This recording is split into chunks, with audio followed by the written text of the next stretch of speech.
baby, ku TV yo, ku radio. Pate to record se kungulwa, dunia te kungulwa, ebitwe mazapule. Kungulwa, dunia te kungulwa, ebitwe mazapule.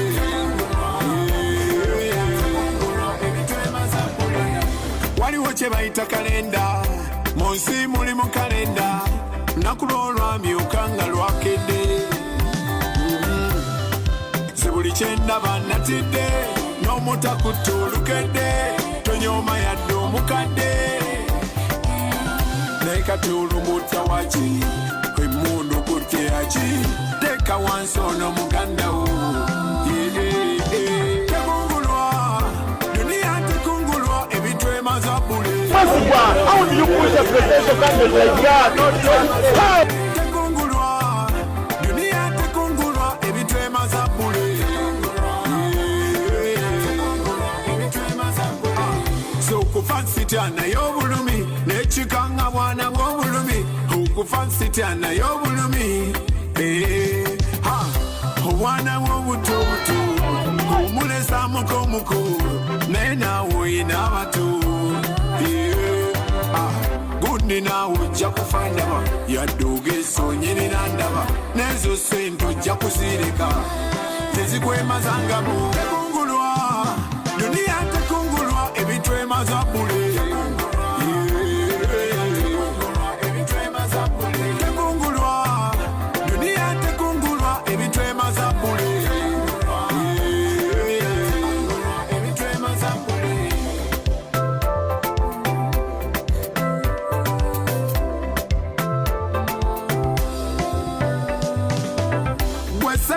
Webatuma buli chokole na ukutegera Gwatuma kale webane lekera oke kagobako Tero acho na bumusayi Kateji sajja chakoze chi Tekungulwa Dunia tekungulwa ebitwe mazabule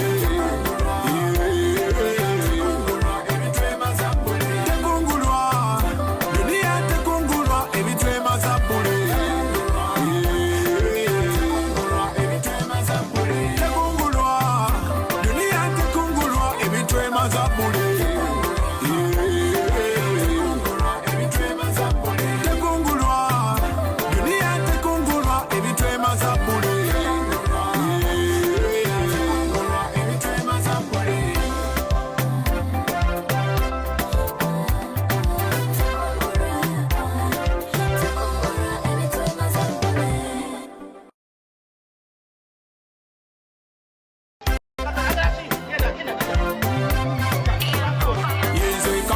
baby, ku TV yo, ku radio. Pate to record se kungulwa, dunia te kungulwa, ebitwe ma.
Yes, good evening viewers. Musibye mutya. Mwebale nnyo, mwebalire ddala okutwegattako nate ku AITV. Tusiima nnyo nga mutwegaseeko ku show yammwe eno Epic Front okwongera okulambulula ebintu nga bwe bitambula, okwewa amagezi n'okwongera okumanya ki ekiba kigenze maaso. Omanyi mu show eno tutera okuleeta bannaffe abatunuulira ebintu nga bwe bitambula, abo ababyenyigiddemu n'abo abasobola okubisomako oba okubitegeera mu ngeri ez'enjawulo.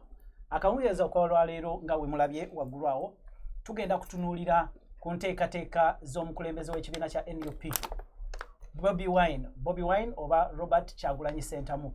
Enteekateeka z'alina oba zataddewo ez'okugenda mu kkooti. Twagala tukitunuulire ebintu ebyo biyimiridde bitya, biki ebisuubirwa, amakuli gali gatya n'ebintu ebirala ebiringa ebyo. Mu ngeri y'emu tugenda okutunuulira ku kye tuyise ekibuzaawo abantu. E Uganda gw'abadde tannabitegeera, abantu babulawo enkya n'eggulo.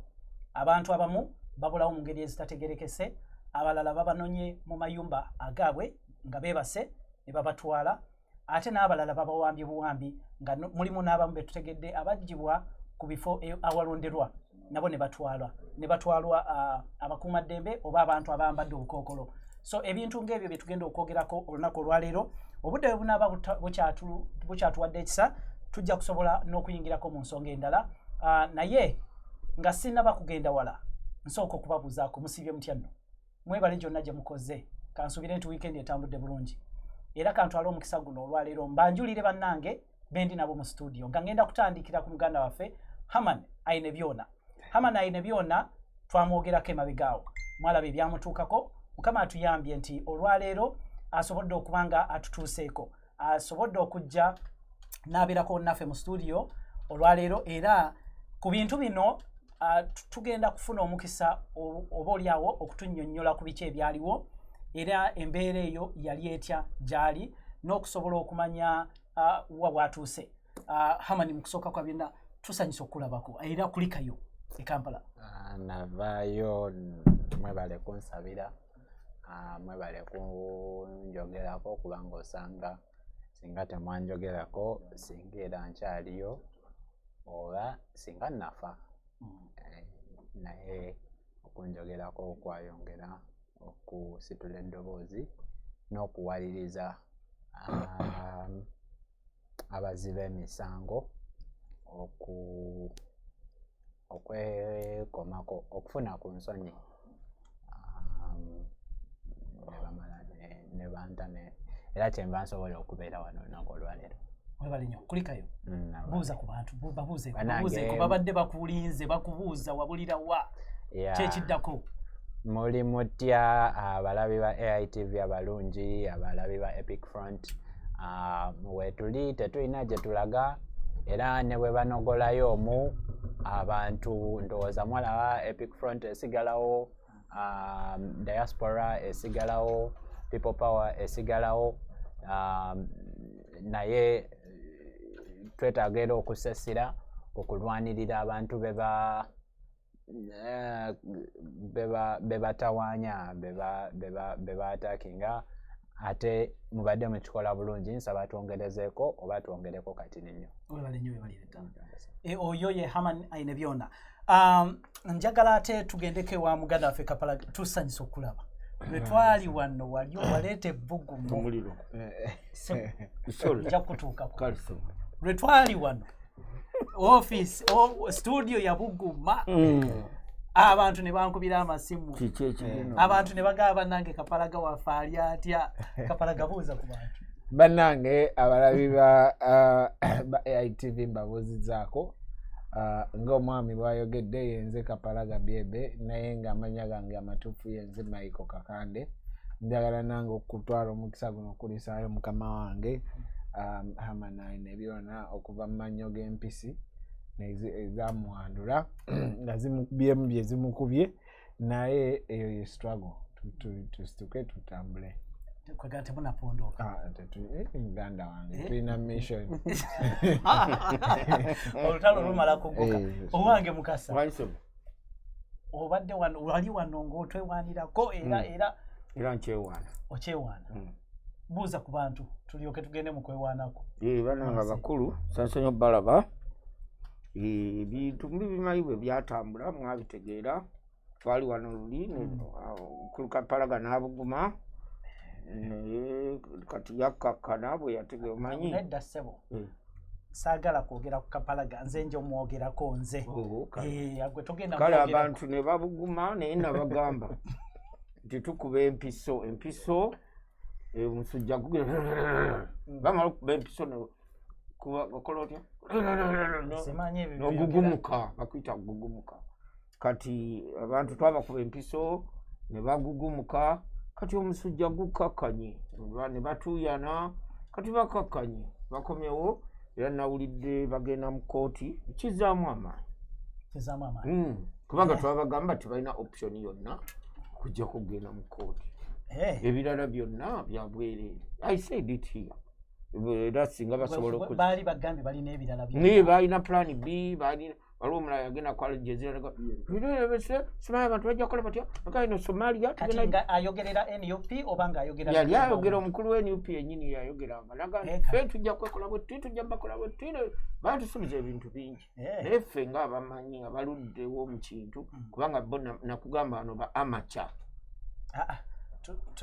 toyinza kuŋŋaana kubanga ssebo abakulu kubanga kakati omukulu oli bw'ayogedde alina amanya gatuyise tumuganye nze bwe mbayita agagita anti kakati kyeŋŋamba kuno kubadde kubuuza era naye tugenda kuyingira topic alina amanya gatuyise ng'abuuza siganye nange ndekamba oyogeredde eddakiika ziweze 3 nanti gwe ekikutta kale genda maaso kunnemesa genda maaso kutuuma abantu mannya nga ne bo bantuuma yogera kati nkugambye nagambye ng'omaliriza nga maliriza bwe nti ba amateur twabagamba omuzannyo gwe bazannya kana akazannyo kazibu nnyo ke baali bayingidde era nga saagala kuwemula naye bagamba malaya bagamba simanyi yakoze atya simanyi takola atya bweyeyambudde bagenda mu kisaawe ne bajjamu uniform z'abacivilian ne bambaliza abapolitician owulira toyinza kutya kyonna ekiba kijja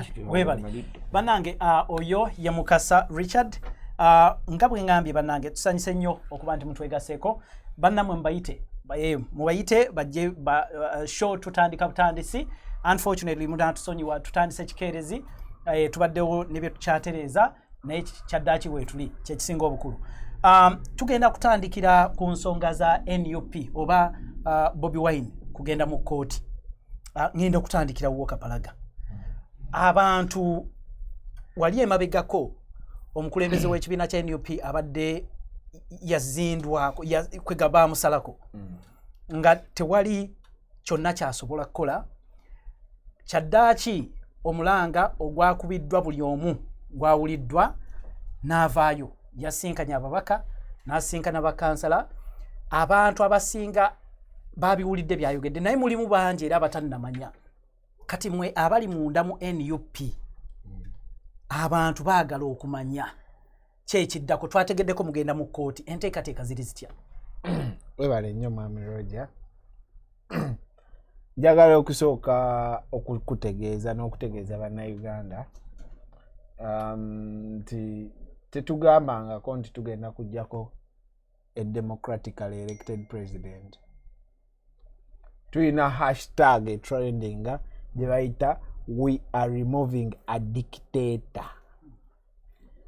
When you're removing bw'obanga ojjako dictator tugenda mu kalulu ng'omanyi nti nongenda mujjako mu kalulu wabula akalulu process party ya process ey'okujjako dictator kye twayogera ntulina mission gye bayita mission 2021. In other words, buli process yonna egwera mu 2021. Kati mu process eyo mwe muli okugenda mu kalulu. Definitely twagenda mu kalulu nga tumanyi nti na akalulu ke tugenzeemu mwami Museveni akategese. Justice Byabakama gwe yali mu musango gwa Dr. Besigye n'amusibako ekyokwata omwana yategese akalulu. President Museveni yagenda n'agoba technical team eya election wakati mu kalulu. You know, najja n'atugamba frankly nabagobye. Omukulu wa kakiiko n'agamba baresigninze. Nenga ye omanyi Museveni talimba. Bwagamba nja crashinga era ogenda olanga abasse.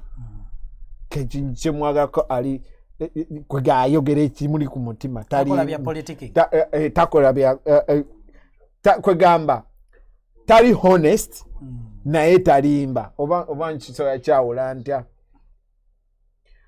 ekintu akyogeranga bwe kiri bw'abanga akijja ku mutima akyogeranga bwe kiri naye bw'abanga agamba ng'ayagala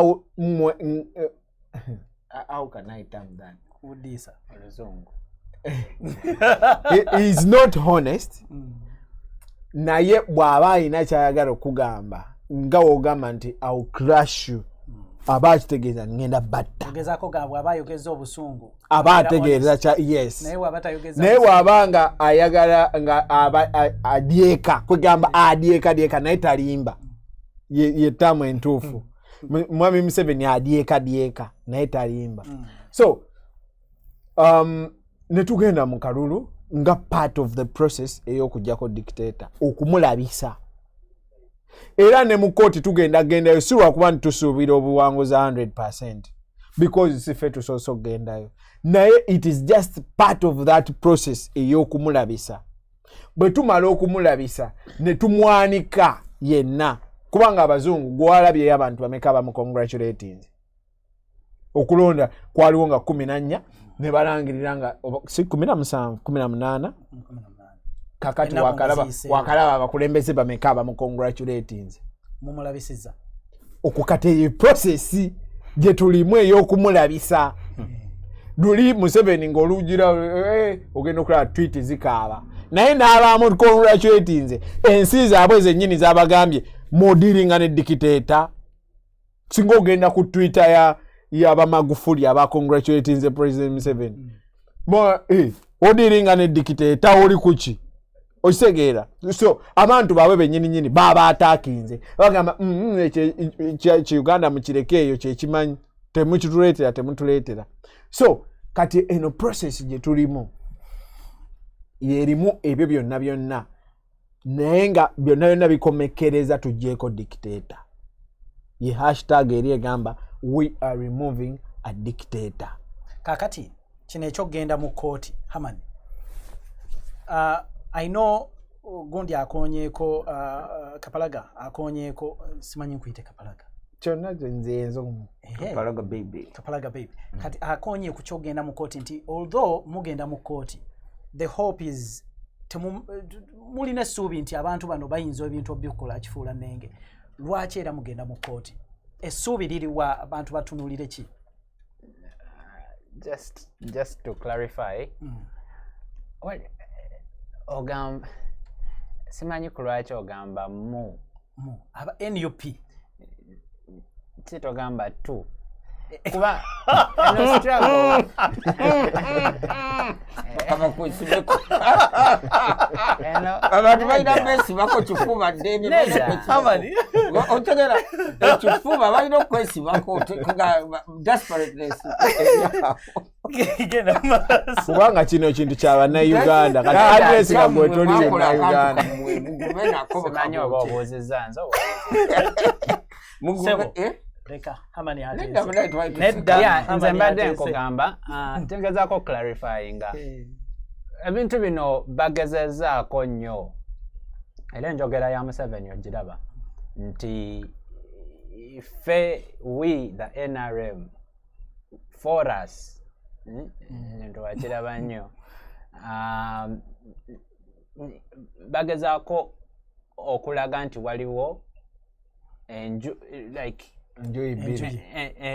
sina bbiri nti DP yo nnungi Katumba John yani Katumba oye ye mulungi talina buzibu teyetaaga helicopter we Kyagulanyi ye mubi ye terrorist yadiringana n'abazungu ye yetaaga helicopter that kind of divisionism reality here nze nali Uganda reality eri nti buli kyali kisoboka okubba akalulu kirowoozeeko okimbulire gwe kirowoozeeko bw'oba oyagala ng'olaba ssente mu banka ne nkugamba nti omuntu akoze buli kisoboka okuggyayo ssente ezo lowooza ku bintu by'ayinza okukola okitegeera to a point nti bannayuganda bali desperate walabye omusajja yeewanise waggulu kuki ku masannyalaze oyo si wamulabye ayambadde beret yagambye nti wa NUP okitegeera kyenva nkugamba nti bannayuganda bagenda mu kkooti tuleke kugamba nti kino kizibu kyaba NUP muzaako ki mwebirire no for us we are not for us anyway the struggle is a struggle for a better Uganda. Abantu abali involved mweno struggle, they have options. There could be other things they are doing. Naye the struggle is for a better country. Kubanga tumanyi nti nze ne bwembeera bulungi eno American citizen muganda wange naafa nze atoola ki ezigula coffee okitegeera ne bamukuba essasi ku street nze alina okulabirira abaana be kyekyankwasa ennyonyi n'engenda e Uganda okugezaako okuyamba ensi yange okitegeera muganda wange so kyengezaako okugamba nti this is not NUP's problem. This is Uganda's problem. This is our problem to what? To address, like it or not. Whether you say what is, mwe, mugenze, no. Fe, bannayuganda, nze naawe. Tuyina okwerwanirira. Ati bw'oyogera bw'oti. Kakati tulina okuba clear. Nze ndi mu studio, I am the host mbalese mu studio. Ndi munnayuganda, ne Mukasa munnayuganda. Kati mugenze ne Mukasa mu kooti. Ya, ne Mukasa tumulwanirira bambi musajja wattu. No, tamunwanirira. Tamanyi. Ojja kukyogera mbudde bwo. Kati kankunyumize Mukasa nze light gye mulabiramu. Mulabira mu light y'abasirikale abankwata. Simyange. Siyo. Mulabira mu light y'abasirikale abankwata. Omusajja eyanyiga bamuyita Moses Obongo. Bwe baali banta yampita n'angamba, my friend, you're living without saying bye to me. Anoonya kyakulya. Ansabayo kaki? Omusajja yali ankutte mu bulago nga ntuga. Those are the realities of Uganda. Nti Mukasa tamanyi bambi atambula butambuzi nga kiwuduwudu. Fa abalina okukola ki? Don't refer ku Mukasa. Nedda nti kubuulira reality. Mukasa njogedde tonnangamba ebintu mbirina mu mitambo. I am listening. Go ahead. Yeah, nkunyonyola. These are the realities. Abantu tebaagala munnange kubyogerako naye nga ge mazima. Mpadde example gye mbadde ne ngamba ti osanga omusajja e Uganda ng'avuga MLM mpya Benz. Naye bano abaana abatunda Obit bwamuwa 10,000 n'atamuddiza kya 5 kye. Emmotoka agipaakinga n'agoba omwana oyo afune eky'ebitaano. That is the reality. Let's not mask these realities. Okitegeera muganda wange. So when I say it is Ugandans in this struggle, this is Ugandans going to court to claim their victory for a better country. Not for Kyagulanyi, because Kyagulanyi has an okay life. Aine byona has an okay life. Kapalaga asobola ogenda n'akola ebipakasi bye n'afuna sente. Okitegeera muganda wange. So let's not put nze mwe biki. No, this is a Ugandan thing. Kativuuza bulungi. Thank you. Hey. Nedda sebo. Era kakati bwe njogera bwe mbuuliza mu context ya NUP. Kuba bwe mugenda okusaayo omusango mu kooti. Era njagamba bwe mugenda. Empapula zisibwayo mu linnya ya NUP. Sibwe kiri? So that is why I ask in that context. Kuba kakati bwe munaabuuza Mukasa ajja bisamba ajja abyogere bulala. Mukasa. Gye muvuddeko emabega nzize covering emisango egy'enjawulo. I'm not trying to castigate you naye nga bw'oli mu NRM njagala ompe perspective. Wagamba gye buvuddeko era okikaatiriza nti ebintu NUP amakubo gokka ge balina okukola kuyita mu kooti.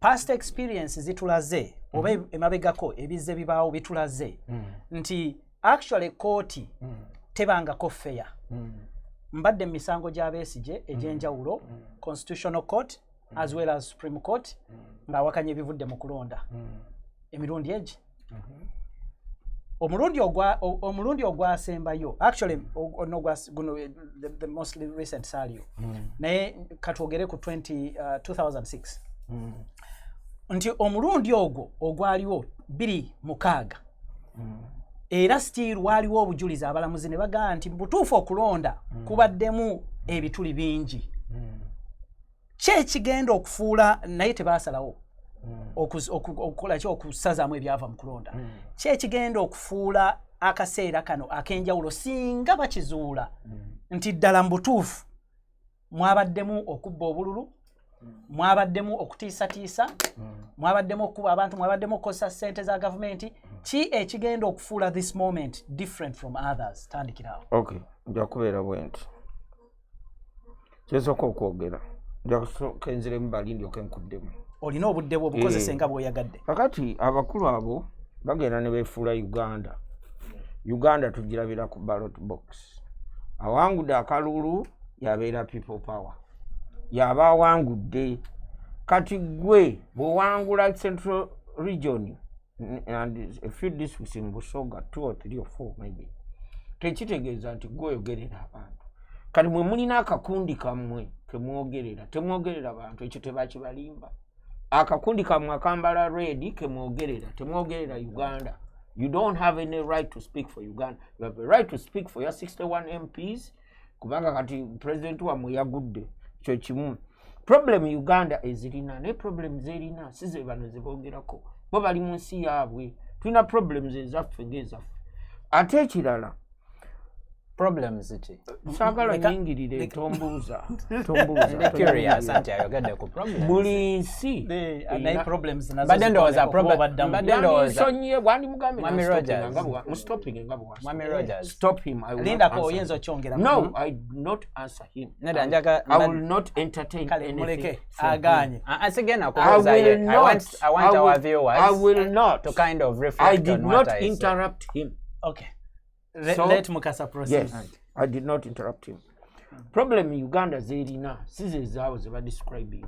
Bo balina ebizibu byabwe abamu baagala kufuna bifo mu gavumenti abalala balowooza baye singa NUP wangula batwala amayumba g'abantu ababadde mu gavumenti babitugamba bulijjo tubiwulira abalala baagala bagoba abanyankole mu Kampala abanyarwanda we have had all this we have byonna tubiwulira owulira so kakati problem issues zaabwe endala kubanga teriyo munsi munsi eteyina baavu teriyo munsi batali kati ku website ya AITV eno na postinga juzi abantu Los Angeles abasula mu biveera because the other day waliwo ya postinga akantu abantu baffe basula mu ssanja waliwo abaali basula mu ssanja ne mugamba ebyo bintu bibeerawo mu nsi yonna nawono waliwo Los Angeles mu kibuga wakati bantu basula mu biveera baby Can I indulge? No, katono nnyo. Do not indulge.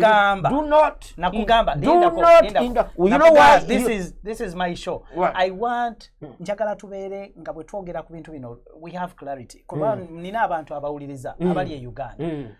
Abantu abagala hope for their country. Yes. Just because mu America mulimu ebizibu ebimu does it make it justifiable kubeera e Kampala? If you don't let me so explain. When you speak, if you don't let njagala me clarity. Hold on. If you don't let me explain. And that is why if you interrupt me you will never proceed. Understand.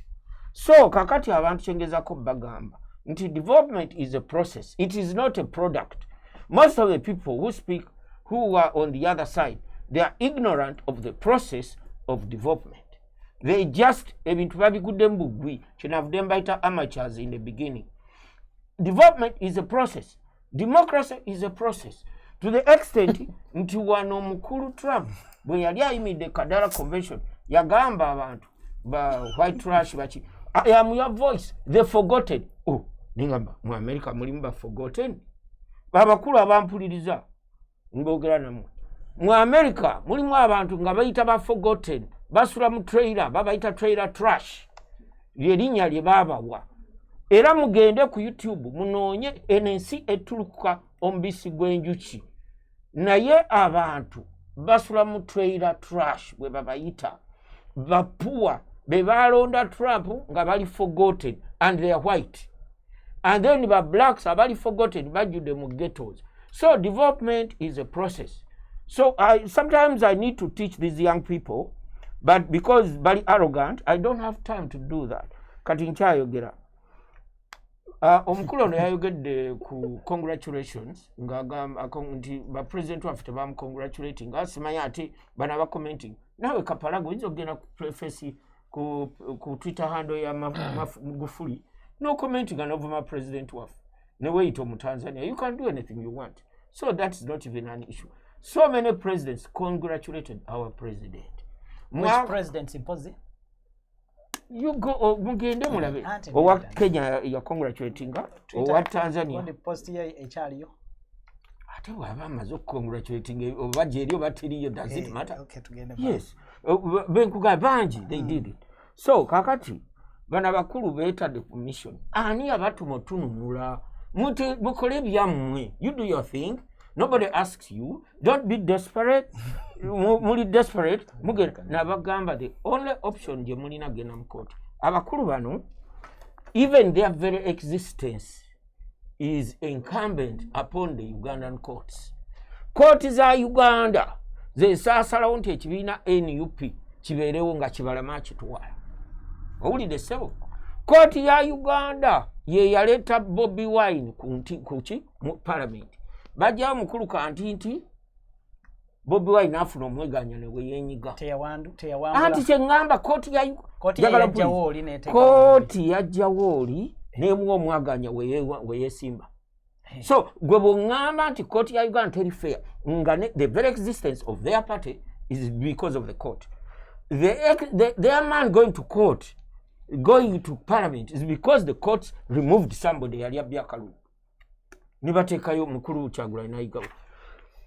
Bagaye Besigye yagenda mu kooti. Besigye emisango gye baakamusimbako gisukka abiri. Gyonna ng'agiwangula mu kooti ze muvuma. The very existence of those courts is the reason why Besigye is a free man. If there were Museveni's courts, Besigye would be taken away. Bandi badde bateekako ngayo rape charge ibi treason ibi kibyo. Mukulu Kyagulanyi akyawoza ogweggulu gwawa. Kooti zaanimugaa nti you're a criminal. Ne bakusayira omusango criminal. Penal code mu constitution ya Uganda penal code na biki byonna tebakkiriza criminal kwesimbawo. Singa Bobi Wine penal code act temulimu kya butakiriza criminal kwesimbawo. Sineda electoral law mu lawyer electoral commissions act. Yes. Kwekiri bw'obanga olina criminal case. How do we determine somebody is a criminal? Kubanga kasita bakusingisa omusango. Simple. Bameka abasingisiddwa emisango. Mbulirayo omuntu gwe basingisa criminal case va ku civil case. Kasita osingibwa criminal case. Eyo yensonga lwaki abamu emisango tegiggwa sigala girangajja kakati abalidde enguzi abakoze obuzibu bwe tulina you are taking me there. No. Stop diverting my mind. Onzize go later issues no very interesting sagala zirekanga zirengejja obuzibu onobimbuuza nga nkomawo. Right now it is my narrative I have to create. Continue. Right here kakati abasajja bano owulira their very existence is the court. Besigye gwe bagamba yagenda mu court n'afairinga yatuukayo n'afairinga mu law mulimu gye bayita wadde constitutional law ya wano. I'm a constitutional law scholar. Waliwo clauses owulira eyo substantiality clause egamba nti if the votes in dispute do not substantially affect the final result, they go with the final result. Owulidde? So mwe mugamba nti ate kooti bagende mutwaleyo obujulizi because kubalamuzi no tali kubalamuzi. Listen, this is it. Abalamuzi nabo bantu, they look at them as people. Naye batunulira obujulizi bw'obatadde mu maaso. Mumbeteeka obujulizi obuli compelling evidence mugiteeke ku mmeeza omulamuzi yennyini ajja kwetunulira aswale. Ballot stuffing is not a compelling evidence. No, it is not, because Electoral Commission has disqualified 83 polling stations ezalimu ballot stuffing. 83. Listen. Anti go Gambia. Nkugambye musango guli they justified waliwo ballot stuffing waliwo intimidation. Njagala owulirize. Electoral Commission wonna we yasanze obuzibu ne dispute. Buli we yasanze akaboxi nga kalimu kayitamu obululu. Bwe yasanze akaboxi nga kalabika kabadde staff. buli wasanze polling station yonna eyabaddeko shenanigans it was disqualified. 83 polling stations were disqualified nga bonna ne babukwata ne babuwa Bobi Wine era asigala alebaleba mu Galumonde. N'olw'ensonga eyo mugume twabakubya akalulu kaluma mwatukana tugenda bakuba akalulu mwatukubye mu Buganda ne mu Kampala mwatu sweepings naffe twaba sweepings all over the country. Thank you. Okulonda mwakukoze mu Buganda, campaign mwazikoze mu Buganda. Bakola mu Buganda. Linda ko mbuza. Owange Kapalaga campaign mwazikoze mu Buganda. Kapalaga ina bingi ebyokwogera. Naye nze ngenda kudduka nnyo ngambe nti nno nze kennyini nali Uganda era tebankwatira kintu kyonna wabula kubeera nti ndi affiliated to NUP. Mu kkomera gye nali kati bino mwami Mukasa bambitabimanyi naye mu kkomera gye nali naliyo n'omwami gwensinga okujjukira ennyo omutwe kuba bali bangi naye waliwo omwami gwensinga okujjukira Lira CPS. Wali mu kkomera Lira Central Police Station. Yes. Omwami gwenzijjukira bamuleeta mu kkomera kubanga yalina ekipande kya Kyagulanyi ku loole ye yali avuga loole nga kuliko ekipande kya Kyagulanyi kyekyamukwasa RDC ne bamusiba Elira. Kati bw'ogamba nti twaba sweepinze nga bwe nagambye nti bambi tebamanyi waliwo abantu nga boogera nga tebamanyi ekyo kyojja simbadde njagala nkiyiseewo nti bw'oclaiminga bw'oyogeranga abantu abamu kwena program bwe boogera kiraga high level of ignorance and lack of knowledge. Ekyo kyokka kye mbadde njagala okwongerako. Kapalaga yongereza okwo. President Museveni mu 1980 before 1980 President Museveni yali mu government mu 1980 waliwo okulonda mu Uganda. Mu kulonda okwo President Museveni yesimbawo nga MP. Omusajja gwe bayita Kuteesa n'amuwangula ku MP. Olwaleero Kuteesa akola mu gavumenti ya President Museveni era y'omu kuba Foreign Affairs nantagambwako.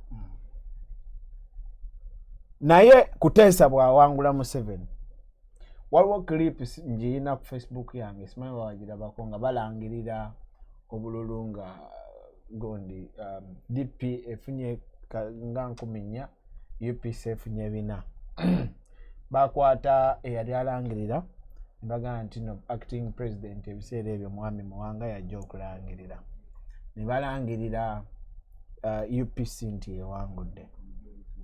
Mwami Museveni bali ekibiina kye ndoza kyali kifunyeyo MP mu kulonda kwonna nga DP efunye ebifo bingi ne UPC efunye ebifo bingi era mu mateeka UPC neewangula agaaliwo ebiseera ebyo naye okuba nti gaali mu mateeka era nga balangirira lawfully tekigaana kuba nti akalulu kaali sikabwenkanya.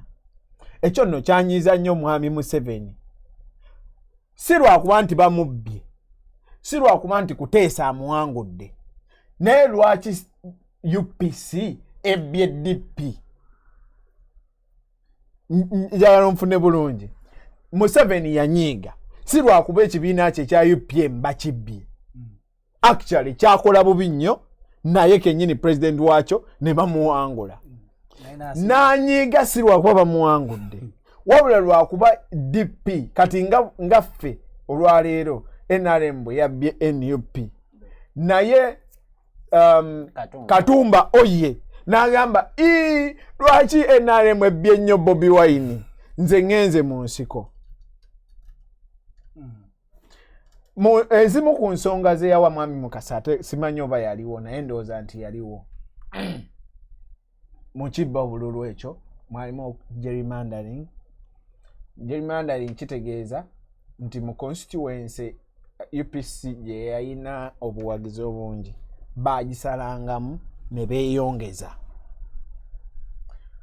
Olwaleero twagenze mu kalulu, mwami Mukasa kagamba nti tulina ababaka 61. Twagenze mu kalulu ako nga Buganda ne Busoga ze zisinga okubeera highly populated nenga ze zisinga constituency entono mu parliament. Later figures. Mukasa. Musabe figures. Buganda ne Busoga. Mukasa. Obadde onsaba figures zimusabe. Sebo. No, be fair. Sebo. Be fair. Musabe Genda ku figures. Google. Genda ku Google. No, ziriti. Oberanga Chayogedde. Ye moderator. Hold on, Mukasa. Si kituufu. Mwami Mukasa. Mukasa. Si kituufu. Mukasa. Mwami Who is the Mukasa. host? Teka muwano nti constituencies in Buganda. Ozisomera abantu. Kale, genda maaso. Tugenze mu kulonda olwaleero nga constituency eziri mu Buganda. Omukiise omu owa Buganda ali mu constituency ngeri mu Buganda agatta constituency nga 10 eziri mu north oba eziri mu western mu population y'abantu. But that is factual. No, it's not. The constituencies are there. You go in if you want in Googling and Zikulage. Google. Give me a chance, I give them. Googling. Will you give me a chance? I Google them, I show them. Yes, Google. Google. Okay. In the meantime, nsobola n'okuwa time yange. Moment he can exit. Nsobola n'omuwa time yange mwami Mukasa. Gwe lwaki ogaana kubanga omanyi mukyanga. Kakati yampadde time. Genda maaso. Kakati ekyo kimu ku byo. Ekyokubiri mwami Museveni yagamba nti omuntu abula atya. How can a human being disappear? Not even a needle can disappear in a room. How can a human being disappear? Ekyo kyamunyiiza nnyo mwami Museveni okugenda mu nsiko. Nti gavumenti ezze newamba omuntu n'emutwala. Yagamba kisoboka kitya. Ekyo tetujja kikkiriza. N'ebirala bingi. Nga mwami Mukasa byayinza okuba kwa mwami Mukasa nsingako obukulu. Olwaleero Amini n'Obote baali tebasanga muntu ku street ne bamutta. Abantu be battanga baali babawakanya. Tewaliwo buza fa baaliwo. Mukasa. Bw'owulira omuntu kwe bagamba nti ono Reverend yaliani Reverend weyo mu East Janani Lumu yera yamala kola statement ezikola ki ezi konagana neza president yaliko nafa.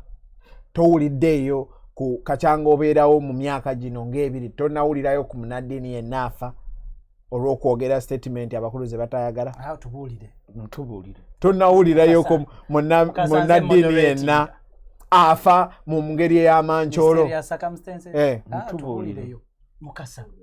Tuliba sokolinde katono. Mukasa tuliba presenter bameka. Mukulu oli ba moderator tuliba meka. Toli stand ngabo stand kunze. You are too stand on me. Omwami oli obudde interrupting. Yes, I'm trying to pay back. He's a bitch. Payback is a bitch. Kati tuwe omukisa abatuwuliriza okutegeera conversations nga bwe zitambula. Yeah, omwami I interrupted him nenkugana you kept him going and going n'onsaba n'okunsaba muwe naye oyo bwampadde ogaanye. Genda maaso. Yogera nti oliwe NUP bategeere bali abali. Kakati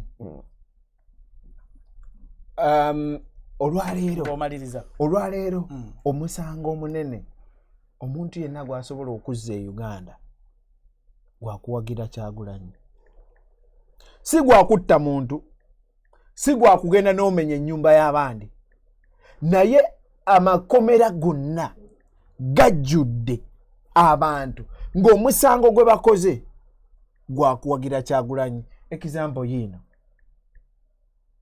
musajja yalinnya ennyonyi bulungi nnyo nga wonoogamba ndi Munnayuganda kangende volunteeringe mbeeko ne kyenkola.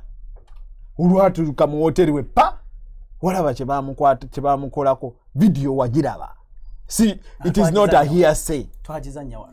Naye ng'ekyamukwasa bw'atyo si lwakuba nti yarepinga omukazi ne arepinze omukazi tebamukwata bwe batyo, si lwakuba nti nno yamenya banka,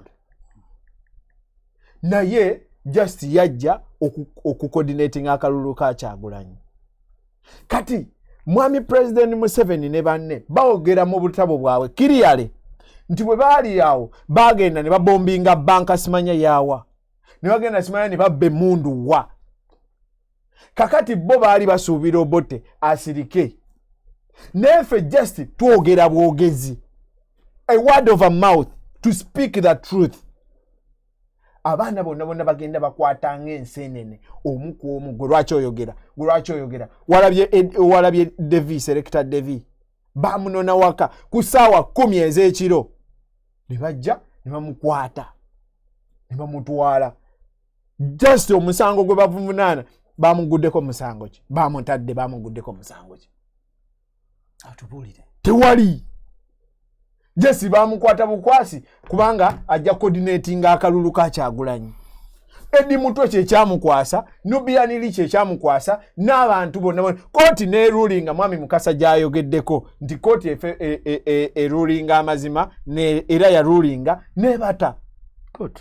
Naye amagye kubanga Uganda efugibwa amagye ne bagamba no, si gwe tusalirawo, ne babazaayo ne kati kubanga omukulu tannasalawo nti bateebwe. Naye ng'ebyo n'ebisingawo kati bitono nnyo ku byatwala mwami Museveni mu nsiko. Naye nga President Museveni ye yali tarespectinga na kalulu at first time, kubanga agamba nti yatendeka abayeekerabe even before akalulu, najja n'ayogera nga onokola press conference noga akalulu kano we mukabba ngenda mu nsiko. Tewakolawo nti no baba surrounding amakaage n'amagye gaaliwo ebiseera ebyo. Naye amagye gaaliwo batugamba nti gaalina mabi nnyo okusinga agaliwo ffe tetwaliwo. Ne President Museveni yalangirira n'agamba bwe mubba akalulu ngenda mu nsiko. Okugenda mu nsiko kitege eyo, that was a treasonous word kye yagamba. Naye tewali yadde amagye agabungulula, wabula baamuleka n'agenda mu kalulu neyeteekateeka bulungi nnyo n'agenda mu nsiko n'alwana ne batta abantu 800 ne bawangula. Kati ffe tulowooza nti bajjajja baffe abo abaafa, luli nagamba nze President Museveni yajja mu buyinza nga maama wange ali mu senior 1. Kati ntunuulira nina abaana ssebo, Museveni yakyafuga. Nenga mwami Museveni ebyo bye nkugamba yabigamba jjajja wange, kubanga maama wange yali muto okubiwulira, yali mu senior 1. Museveni yayogera na jjajja wange nti tugenda tulwanirire future, we are going to the bush to secure the future of that daughter of yours. Daughter gwe yali ayogerako ye maama wange. Najja n'agenda n'alwana ne batta abantu 800 ne bawangula, ne bajja n'abagamba jjajja wange nti tuleese kye bayita fundamental change. Eno tegenda kubeera just kukyusa gods, wabula tugenda kukyusa buli ekibaddewo kyonna kiveewo, buli ekibadde kitatambula bulungi kiveewo. Olwaleero mbuulirayo ekintu kimu ekyavaawo kwebyo ebyaliwo nga mwami Museveni agenda mu nsiko. Naye eyo promise yagikolera na jjajja wange. Jjajja wange n'akuza maama wange n'alabagana ne taata wange ne banzaala nga Museveni olwo yewafuga. Nabo n'abasuubiza. Kakati bwe baamala okunzaala nange najja n'ansuubiza. Kakati nange nzadde asuubiza mwana wange mbwa securing your future. What the hell? Just njagala kudduka nnyo njogereko ensonga, waliwo ensonga mwami Mukasa zayogedde ezinkoze ezintawanyiza maybe tamanyi nga bwe ndowooza, njagala mutegeeze. Ayogedde ku bantu Florida basula mu biveera. Manyi Bobi Wine we yali wano yagamba nti Uganda you can have all your wealth osobola okuba n'obugagga bwonna n'obugagga bwonna ngaye walina Bobi njogedde ku mugagga nga Bobi Wine bwe yali ayina kati tewali kyayina babitwala byonna naye ekyo kyokka kyayogedde obeera n'ebyobugagga byo bwe bakusongamu si kukakasa naye bwe bakususpectinga nebibulawo kyenva nkugambye ti omuntu omugagga avuga benzi asobola okuddukira ebitaano owulidde anyway point yange yino Bobi Wine president Kyagulanyi yagamba nti Uganda obeera n'obugagga bwo bwonna naye ng'obwenjoyingira mu nnyumba yo kati ng'eno ruumu ng'olinamu ssente empitirivu okitegeera bw'ofuluma ebweru n'okola ekigere bwoti bweppa obwavu ne bukkuba n'otandika okufiiringa obwavu obukwetoolodde. The reverse is true here. Nti osobola okubeera n'obwavu bwo ne bukunyigira ewuwo naye bw'ofuluma ebweru bweppa n'otandika okwenjoyinga public resources. Mwami Mukasa mbuulire abo abantu abasula mu biveere Florida abaavu bwe bagenda mu ddwaliro babajjanjaba oba babagoba. Owulidde bwe bafayiringa emisolo babawa tax refund oba tebabawa. Yeno cheque gye bayita stimulus package bwe yajja baafuna oba tebaafuna. Those are the issues we want to address. Tewali akupromise nze simanyi oba awulira bulungi naye kansuubire nti awulira nti tewali muntu agenze mu bannayuganda n'abagamba nti gwe tugenda kukwata ssente buli omu tukole ki tumuwe. Twagala ku addressinga issues ez'amasomero ez'ebyobulamu eza governance corruption. Njogera buli lunaku President Museveni buli lwamala mu office bweppa billion 1.8 billion shillings milioni 10 mu milioni 8 milioni 10 mu 8 buli lunaku government Uganda okumanya tulina ssente ze tu spending ku musajja ogwo ne mukyala we kubanga abaana tebakyabeeraka. State House budget 677 billion shillings per year. If you divide that by 300, yes, if you divide that by 356 days, it is 1.8 billion every day. Ng'ogamba Uganda tuli baavu nnyo. Tetusobola kuzimbira baavu. Abasabiriza ku kkubo tubayina ng'ensi endala bwe zibayina. Naye bwe bagenda mu ddwaliro at least basobola okufunayo ka Panadol. Zezo ensonga ze twogerako mwami Mukasa ezimulemye okutegeera. Onfuna muganda wange.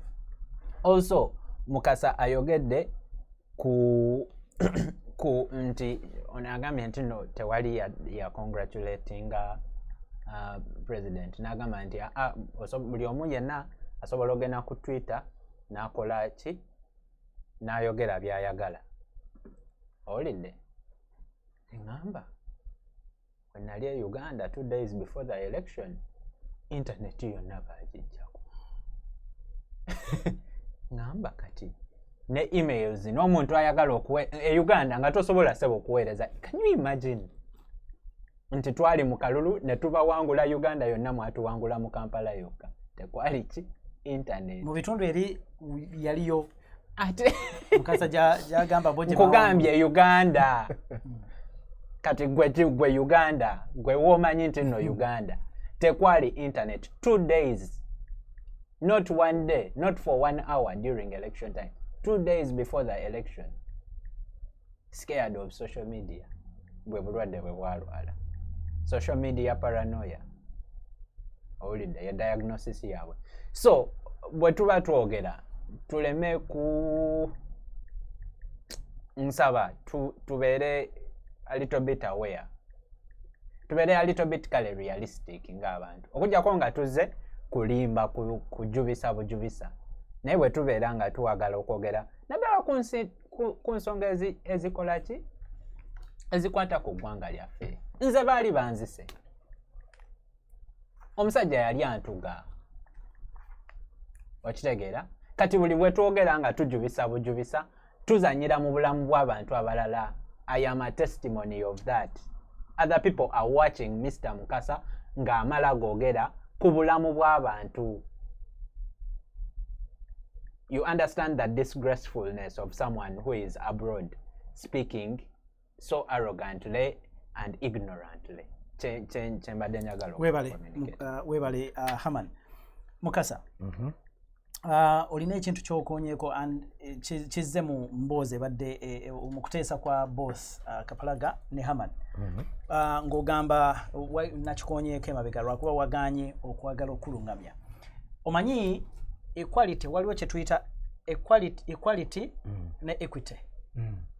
Ebintu tebisobola kwenkanankana. Tetusobola kugamba nti tulwanirira equality ate tetusobola kugamba nti we want to be equal. Equity. No. We can fight for equity. Kuba equity kwe kusobozesa abantu abatalina busobozi. Kubasobozesa kusobola kuba nti balina age. Kubanga kiringanga anyway, you understand. Okitegeera. So as much as service kuba Haman kyagamba service delivery. Gwe ogenze noga equality amanya Uganda just because issues were ziri wano neri zisobola okubaayo. And I think that 10,000 times more resources. But what I'm trying to say is tetusobola kuba n'abantu benkanankana. And that is what Haman kyakonyeeko. Nti now mwenga abali mu government mukoze eki okusobozesa bali abatalina busobozi. Linda katono tonatandika. Mami Rogers, ndi mu budde bw'okansuubire kubanga waliwo wana akayanira obudde. When you say 1,000 times more resources, I think it is erred. Okitegeera, America in a population 300 million people. And they earn a million times more than we do. For Uganda, nkugambye sente zaffe we ziri mu State House buli lunaku. Bazisesema balina okuzimba eddwaliro. Entebbe Express Highway is the most expensive. Very good mu America muno. Costing as much as Entebbe Express Highway. Enguudo toziraba muno.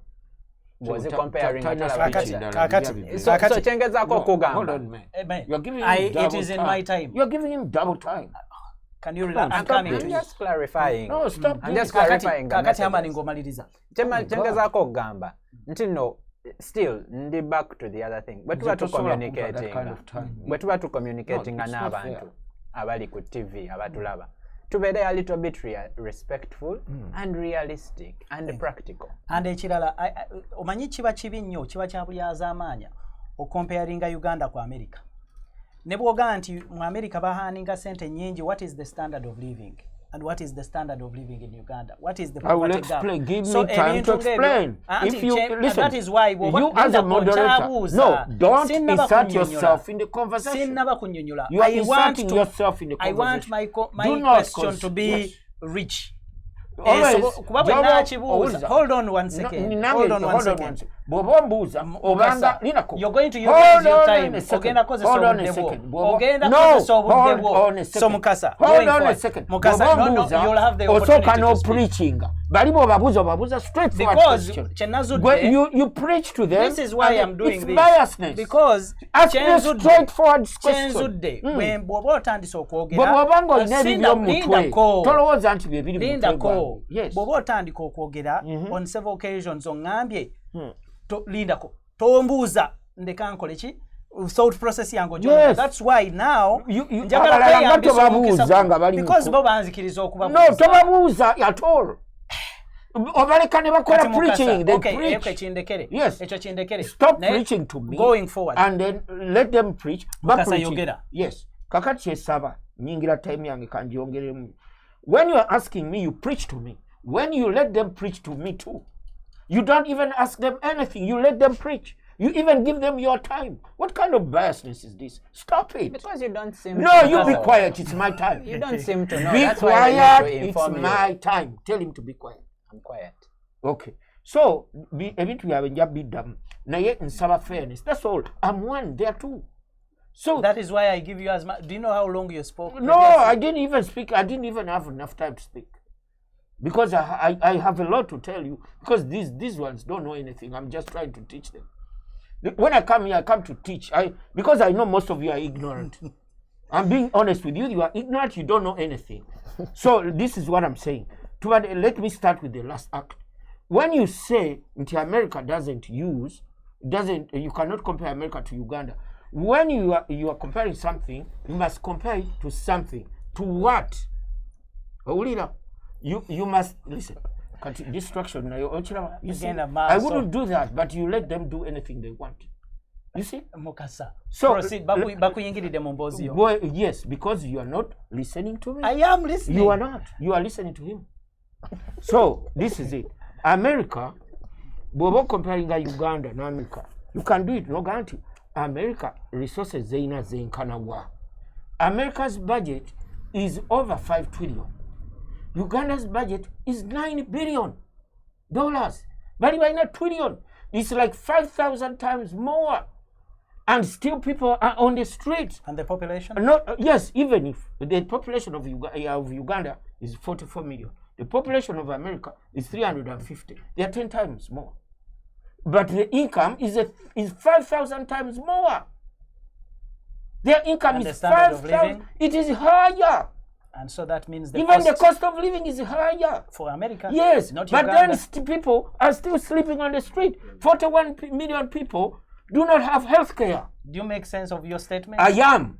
I know what I'm talking about. Okay. When you say you don't, can you be quiet for 1 minute? When you Can you be quiet? Let him be quiet. I don't want to listen to this. Okay. He knows nothing. Can I have your back? Yes. Moment. Okay. That is why. No, I am tempted to. No, don't be tempted. You will have your time. When you say they don't have health care, when you go to the hospital, we are speaking in practical terms. Okay. Wagamba, they don't have health care. He will have his time. You can You will have your time.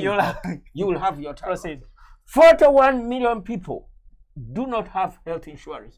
The biggest. We're not talking about health insurance. Be quiet. Okay, We're not talking about Let him be quiet. Stop him. No, I want him to be clear. When he's quiet, I'll come back when Come he's back, quiet. sit down. Yes. Haman, can you let Mukasa speak? You'll have the opportunity to respond. No, if you want me to walk out, listen, tofanye. Nzoluzungu nasoma tolusomangako. Healthcare and medical Tolusomangako, you cannot speak even one iota of what I know. Kasokayo, Ignoramus. Listen, let me tell you something.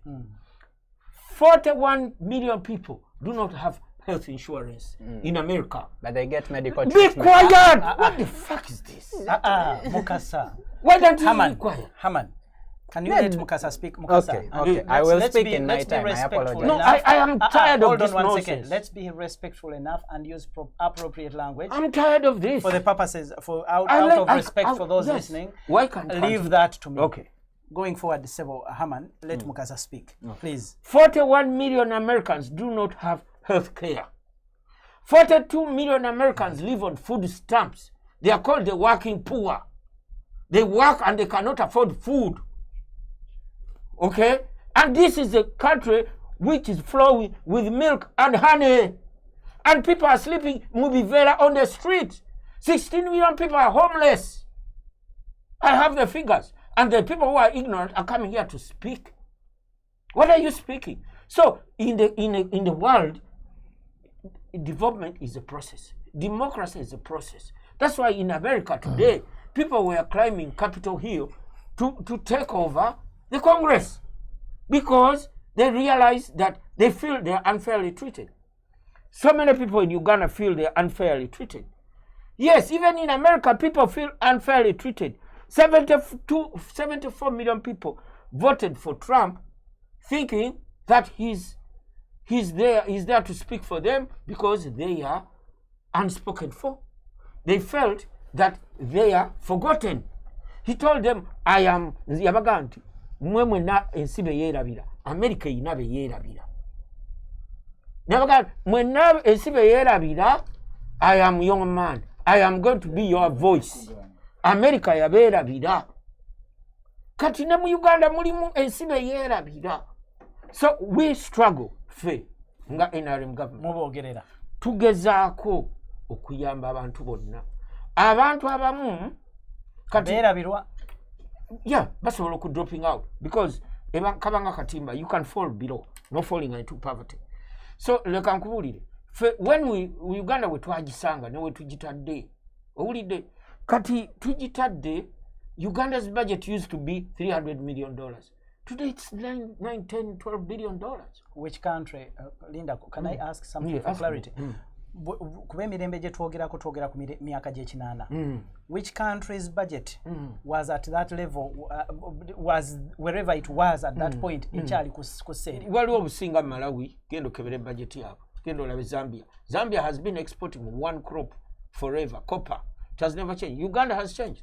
There are so many. Twaswanga coffee. Coffee is no longer the main export crop for Uganda. We have a lot of other Do you think things. People can export coffee in Uganda? Yes. Uganda, or it was monopolized? No. How many people do you know export coffee? No. Let me tell you. You ask me a question. Let me answer. There are over 16 to 17 companies that export coffee in Uganda. You go and Google it and find out. Let people find out. Over Who 7. owns them? There are white people, black people, but Uganda. There are all kinds of people. The problem, rumors is like internet. Muzifula reality. Ate gwe, only educated. I expect you to go Google and find out these things. That group, ignorant. Chichi. Tojja wano kutandika kucategorizing abantu. Nze bancategorizing nze domwami oli tewina kyo wamuganda. Nabaganyi. Yangami ndi ignorant, tinti sitegera, sasoma. He has said all kinds of things. Yangami ndi n'oluzungu sirumanyi. Bwe yangami mbu English is my problem. Nenzo oluzungu lwe nasoma tasobola kubanga yalusoma. He knows nothing. I'm sorry I didn't catch that. Yeah, you can't catch them because you know. I know why you don't catch them. So kakati our problem mu Africa, mu Uganda, is an ideological perspective. Most of these young men want they call a welfare state. For us, we do not want a welfare state. We want a productive state. So where is our priority? Abantu banyonyola basagala obabuliza. Nchababuza, nchabatwala. Tebajja kubula, nchagenda. Kakati chovola baffe, our priority, our biggest budget. Somebody lied to them, mbufe tugenda, said zigenda mu state houses. Our biggest budget, 7 trillion, goes to infrastructure and works, which is the dams and the electricity. When we came to power, Uganda had one power station. One power station. Now we have 40 power stations. Twina solar tano, then twina indaleza hydropower, 40 power stations. To the extent right now we are exporting power to Sudan.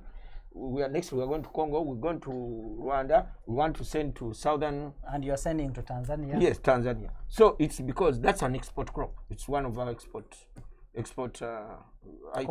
Commodity item. So because of that, abantu betu dealinga nabo bambi bali myopic sikuvuma sikuvuma kitegeeza nti balaba kumpi balaba kumpi is myopic abantu abalaba kati kyogere mu Luganda tokyogera balaba kumpi nti abantu betu dealinga nabo betukuba nabo ebirowoozo balaba kumpi kyobola batebalina na manifesto tetwagiraba era ne bojibuza omuntu their manifesto was removing a dictator. That was their manifesto. That's what I saw. And none of us get a call. So because of that, we believe we put the largest budget allocation to infrastructure and production. So that's where we have put our emphasis. Defense, etwala 2.something trillion. Works, net transport, works and gundi etwala 7.5 trillion. Ongazi gasse wamu. Anti ziri wamu era baziteeka wamu works and Jenkugambi infrastructure ministry. Works in infrastructure is the only. Ye mugenda power dams, mugenda nechi nengudo. 7.5 trillion zigenda bintu ebyo. Olid. So because of that, they believe it's an ideological problem. It has nothing to do. So for them they think because to take a set of infrastructure and ngudo mu dams bichi boba believing as take masomero the majority igene masomero na malwali, so they think we are their enemies. So instead of saying banendowooza yabwe yenjawulo wakati waba ense engunjufu n'ense ezikyali backward, kati oli akufula enemy kubanga gwolowooza nti twansose ne tukole bina producing a cent ezinagenda mu malwaliro gali kubanga amalwaliro tegazanvuma immediately. It's a long-term investment. Kati because of that, that's why these people think we are their enemies. We are not your enemies. Tubakuba akalulu abantu they believe in our vision. Vision yamu eri narrow. That's why people don't, because people know that your vision is narrow, so they can't vote for you. Kati maliza. Omwami oyo attacked me. Nalimba n'okulimba nti Entebbe Express Highway is the most expensive road that was ever constructed. That is not true. You go and Google. When Ugandans, what Ugandans do, bagenda mu Google, ba posting ebyabo. Bamala bi posting. Kati bululwoki googlinga muli kyekisooka okujja bakiba kyakweba kyakusa. Now if you put the most expensive road ever created, then good gye ziri nyingi. Eno big dig ogimanyi, you're costing 12 billion. Hey you. Hey. You're costing 12 billion, but some people who don't know, I have been here 20 years, I know it. Big dig cost 20 billion, 12 billion. Yasoka yalina cost overruns yasoka kuba ya 2 billion. Nebagenda nga mwaka bongera ko billion paka bazawera 12 billion. So kati oli bwagamba olugudo lwa costing 400. Tilwe luli most expensive. Big dig yali kilometer make. Can I say something? Say something. Anti olusi abantu kwe basinzira okwogera ebyo kisinzira ku cost of material ne mu nsi mwe tuli. Omanyi access to resources can be utilized as a factor. Kati bwogamba mu America ogula ekitole kya sabuni oyinza kigula ku $5.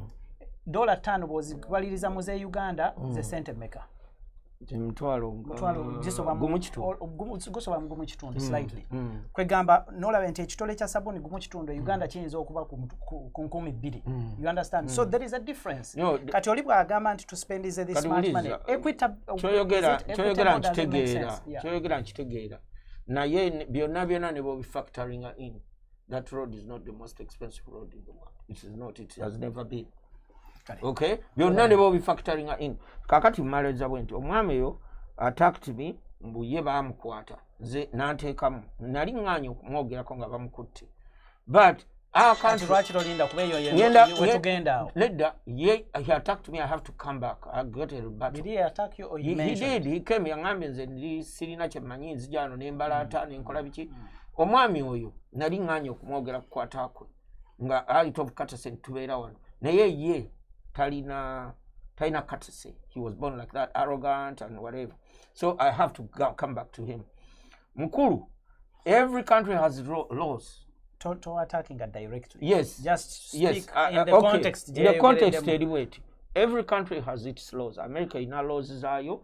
Abasajja bonna abalinya Capitol Hill. Sawa eno wenjogerera. FBI yataddewo $10,000 tibw'omuleeta bamukima waka.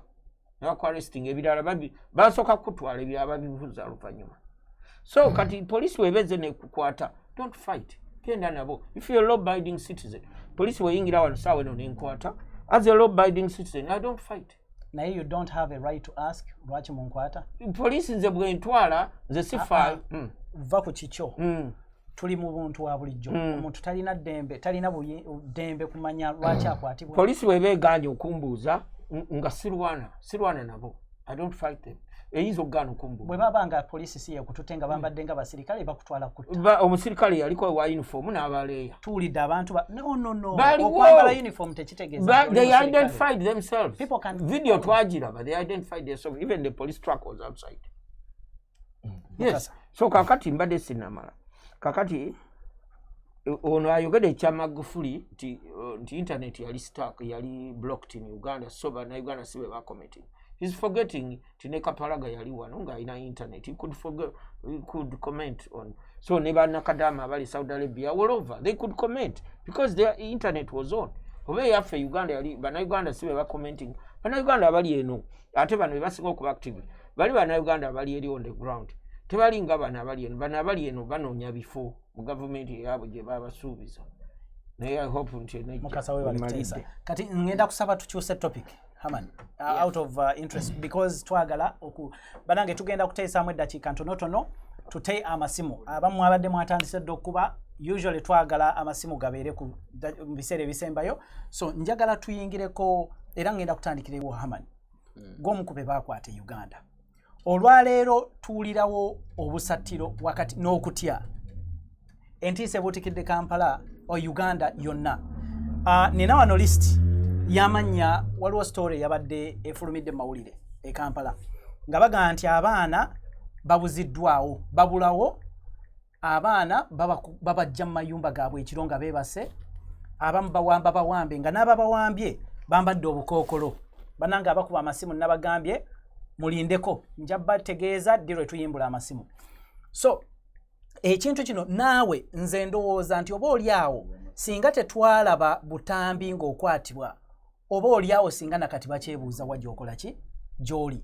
Ekintu kino ngenda kusooka nsoma amannya because mulimu abantu oba oliawo abali naffe olwaleero naye nga temwawulidde bantu bakwatiddwa. Abagambye nti ebuwama mu Mpigi waliwo omuvubuka Kijjambu Fred myaka 28, Beka Kawooya myaka 22, Mugerwa Ronald myaka 34.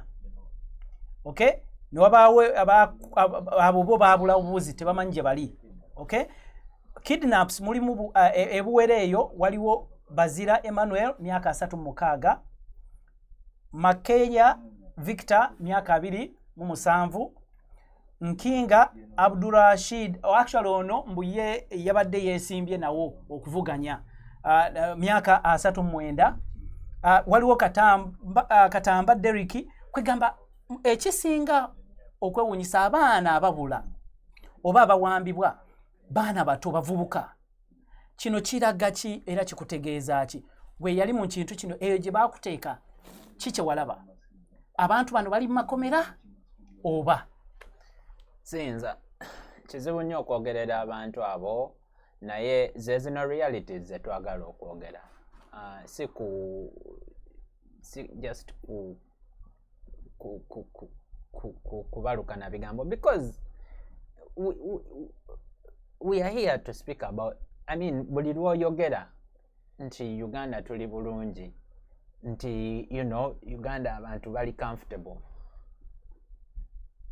obulamu bw'abo abaana b'osomye n'abalala bangi abasomyeko 5-6 of course bangi bagenda kufa, babakutte babakuba emigo mu warehouses, abamu babatuganga babakwatanga bwe bantuga, tomanyi oba baavaawo nga babakwata oba tebaavaawo batwala mulambo, abalala babulawo bwe batyo n'obasanga mu bibira nga babasazeeko emitwe. Stories ozimanyi. So kinnuma nnyo okujja ku TV nga waliwo audience ng'abantu bakulaba n'ogamba tuli okay, abo tebamanyi bye boogera biti, and all that is in what? In regards to elections. Okitegeera oyo gwe bakutya yeesimbyewo 6 something campaign team ya Kyagulanyi. It is all in regards to what? To election. The amount of resources when kugamba nti Uganda can afford to offer medical treatment to all Ugandans. Nkugamba nti resources are really wasted in arresting and abducting people, in monitoring Kyagulanyi, flying a helicopter around his house, flying him from Kalangala to Magere over to Kololo and then driving him to Magere in a convoy of 50 military vehicles. I wish that was given to a mother giving birth in Kalangala. Nayo mukyala we Kalangala twamulaba nga ali ku kanunga bataddeko drip. You've seen that picture. It's a viral picture. It is a sad situation in our country. We wouldn't be speaking if it was okay. Okitegeera muganda wange. Bwe nkugamba nti waliwo ababuzaabuza nti 41 million Americans do not have health care. Ategeeza health insurance naye wabeewo omuntu omuna Uganda. Anyway, waliwo abamu abajja okyogerako. Naye nga wabeewo omuntu yenna wano. Sagala luno, you know, bino bintu byasimanya nakisomye mawulire obaki. Njagala in practical terms. Ne bw'oba ova Uganda ng'olinya ennyonyi abantu bangi na Judith Babirye. Yakwata ennyonyi n'ajja okuzaalira wano. Okitegeera? She didn't have health insurance. She went into a hospital and got medical treatment. That is what we are talking about. Our country is capable of affording these things. But those resources are being what? are being mismanaged. The 16 million people who are homeless, you just said that they get food stamps. For God's sake, that's what we are talking about. Nze nali mukomera nga balya kimu. Twali tulya kimu kawunga na bijanjalo olw'eggulo at 5 p.m. N'olinda enkya 5 p.m. That is the reality. Kati waliwo abajja ne babalaata in America baavu nnyo bali ku food stamps. Well, they are lucky enough to be able to get a card, a food stamps card, and go to the grocery store and buy food. N'abasibe be mukwata be mujjuza mu makomera ba political prisoners abajjudde. You can't give 2 meals a day. Ate nga tebalina musango. So kinnuma nnyo kintawaanya muganda wange okulaba ng'omuntu omukulu ayogera ng'omwana omuto. Kitawaanya. So in regards to the people who have been arrested, of course we know they are all most of them are political prisoners, people who have been abducted and going missing. And these are the things that we want to change. These are the things we want to change. We don't want to waste resources on those. We want to waste resources on the actual criminals. Now, does this worry you who are in the opposition? Kino kibaleetera okutya nti oba oliawo waliwo obuzibu mukome ku bavubuka okwenyigira mu byobufuzi? Nedda. Nze I will speak for myself because I am a first-hand victim. If I had an opportunity, I would do it again. Enkya bwe wabawo opportunity nga ndaba nina contribution eyokola, I will get on the plane and go to Uganda. Some of us know that no kutta basobola. Some of us are aware. That is the reality. But what kind of life do you want to live? What kind of life do you want our children to live in? Because, you know, people think they are better killers. They are the best assassins in the world. So, it is to creep up that rhetoric. Ebyobufuzi mu bibeeko ebyo tebabyogerako. Ne bamama baffe batata baffe bamukasa bakugamba. Ebyo tobyogerako. No. We know what is good. We have traveled, we have seen that a country can be better than it is. Let me clarify. Ngena ku jumping, I think that is clear enough. Naye njagala ku jumping ako kati ninyo ku most expensive road in the world. Kampala Entebbe Express Highway cost $9.2 million per kilometer. How many kilometers is it? Per kilometer. How many kilometers is it? I don't know the kilometers, but if you divide that, it doesn't know. 51. Actually, it's right here. Then you can go find out. It's right here. 51.4 kilometers. The total budget for that was 476 million shillings. In Uganda, the average cost of a road is $2 million per kilometer. Nazoba bako. So it is 4 times. It is 4 times the average cost of a road in Uganda. You can't say it. Anyway, 9.2 number kusigalemu $9.2 million per kilometer. Kanzije wa Mukasa. Abantu babula abaana babuzibwawo abavubuka nkoma nja kukomawo twagala ku mixinga balance Mukasa abantu babula abavubuka ababuzibwawo abantu bawe tubalabye bakubye omulanga bakaaba abaana babuziddwawo ababatwala bambadde obukokolo olaba maaso gokka tebamanya ani atutte muntu tebalina gwe bagenda kusonga mu lunwe ekyokubiri gye batwaliddwa tebamanyiyo nti bano balondoole bamanye ekyetaagisa okununula abantu baabwe oba okuleeta balooya babajjeyo abantu abawambibwa batwalibwawo waliwo abasangiddwa nga bafudde kyekigenda mu maaso tulina olutalo olw'ekimpukumpuku oba olwakasirise kyekigenda mu maaso tutangaaze kakati tubadde mu bufuzi emyaka 35 guno gwa 36 ebintu byemwogera have never happened before. Recently we had a very serious incident whereby people wanted to cut off the city and commit atrocities. Some of them wanted to take over the government illegally. Now the government looked, na William Mwami Nanga ayogera n'agamba, we are picking them up using the cameras on the road. Ezabakwata. Now, where is the problem? They have a right to arrest these people. The government has a right for security purposes to arrest these people. Now, when they arrest these people, they have to be produced in a court of law within 48 hours. Now, if they are not produced in 48 hours, nope, they never lawyers. Just like they went in for Kyagulanyi and they asked him to be released from protective custody. They can very easily go to court and file what they call a writ of habeas corpus to produce these young men by hook or crook, whether dead or alive. If Noop lawyers have not done this, and I know they are very smart people, I know Segona, I know this, I know these people. If they have not done this, I smell fish. This could be, it could be another hoax. Okay? Because they know what to do. The lawyers, I'm here in America, I know what to do. They are in Uganda. They are smart people. They can fight the writs of habeas corpus to produce them whether dead or alive.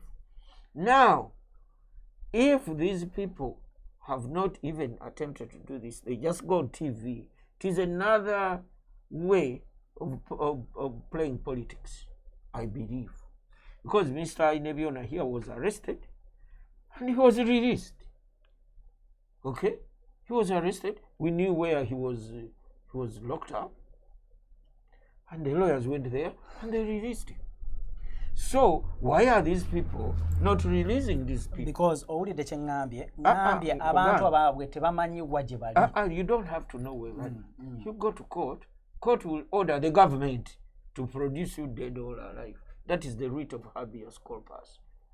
If the government has somebody has not brought him to court within 48 hours, 48 hours weziba zikyali, you can't file it. Omuntu akututte bw'aba ng'ajjidde mu masiki nga tomanyi ayambadde ebyambalo it does not matter. You suspect the state, go to court. If you have any suspicion, then state will say, we don't know anything. Then you report the case to the police. So it is a case of a missing, kidnapped person. So the state has to help you look for this person. So that is the law. Even in Madden Kugamba, na wano mu America abana abasajja be bakwata na FBI bekwata abamu baba producing them court abala bakyali under interrogation, but once you fail to appear in court they produce you. So because I've known the opposition bagenda mbala ebintu bye bakola, they produce so many hoaxes. We have seen so many hoaxes. They say Tumine died yesterday in Chanaja Kumawulire. They have killed the Kabaka. They have done so many things. So it is the tale of, do you remember in nursery, no, not nursery, in primary books, the cry wolf, the tale of the cry wolf. The boy cried wolf and people came and they said, they came again. I said, no, they said, I was just playing. They came a third time. When the wolf came, people said, this boy is playing around with us. Now it is the case of the cry wolf. They have been saying, this one has died, Kabaka has died, he has died, Tumwene has died, Museveni is this, Museveni has run to Sudan, he has, Katumba Wamala is hiding. They have said all kinds of bullshit. Sorry to call it. They have said all kinds of falsies. This false. So these false, I tell them, the biggest weakness of the opposition is lying, telling lies, or abusing people. You see how they are abusing me here. You abuse me, we will continue. We will continue winning and you will continue losing. Everybody who is abusing me out there, you will continue losing We will continue winning because we are on the right side of history. You cannot lie and keep on lying every day. You cannot keep on abusing people every day. You cannot keep on making falsehood. So now people have a tendency not believe what they say, and they don't have respect for anybody. Cardinal bamuvuma, gundi archbishop bamuvuma, everybody bamuvuma. Kakati president ye abamanyira n'abavako. They just abuse everybody. Omuntu yekata avumibwako omulangira Bobi Wine era bawana amateeka ono bwo muvumo jatulaba kino gemateeka webale nnyo naye nina akantu kesimaze mala yako omwami oyo yagambye nti homeless babawa checks homeless bamuwa checks nga talina na address era asuze kukonda wali enkyasuze wali ekirala mukasa wanju okigenda maaso ekyo kankikulekere sijja kyoga kikulekere kubanga otidde homeless baba kuba homeless cheke temusanga wali agenda mu department wano waliwo kye bayita Department of Transitional Assistance DTA jogenda nokola application ne bakuwa kadi era kadi bwoba tolina wogira ogenda n'ogipi linda konko anti kunyonyola kubabye ngenda ku correcting homeless bwaba takola era most of them tebakola tebafuna cheke omuntu yayitakola teyafuna cheke bwobanga tofayiringa musolo tokola tewafuna cheke kati omwami oli kasemba gwali ebintu tabimanyi tuvuddeyo wa mukasa emyaka mukasa tetugenda kugenda bintu biri personal tulina kwogera ku bintu ebyo mu studio anti yanvumye n'omuleka bwana Kapalaga abantu bakwatibwa tuwuliriza perspective zombi gwe ku ky'abaana ababuzibwawo okyogerako ki tube n'essuubi nti badda mwe muwulizganyizaako n'abantu abamu I know waliwo ne group ye kalangala abakwatibwa mufuna omukisa ogubawuliza kyemanyi baddamu ne bawambibwa article gye bayita rebel sworn in as Uganda president yafuluma mu January ng'ennaku z'omwezi 3 mu 1986 mu New York Times. President Museveni bamukwotinga ng'agamba nti no mere change of guards, nobody is to think that what is happening today, what has been happening in the last few days is a mere change of guards. I think this is a fundamental change in the politics of our government. Any individual, any group of person who threatens the security of our people must be smashed with mercy, without mercy. Ayongerako n'agamba nti kirwa kyembadde njagala okubuulira. Ayongerako mwami Museveni n'agamba nti very African countries are very backward with all their resources and potential. They lagged far behind the development world in such areas as healthcare, life expectancy, and industry. With all Uganda's professors, with all excellencies, with our honorable ministers, the country could not make a needle. Oyo mwami Museveni nagamba the people of Uganda should only die from natural causes which are not under our control, but not from fellow human beings. Eyo article simanyi oba ntuufu nze saaliwo mu 1986. No, actually yafulumya 10-point program. No, yeah, 10-point program. Naye ekwotinga President Museveni ng'agamba nti omunnayuganda lwaki afa nga tafudde bulwadde.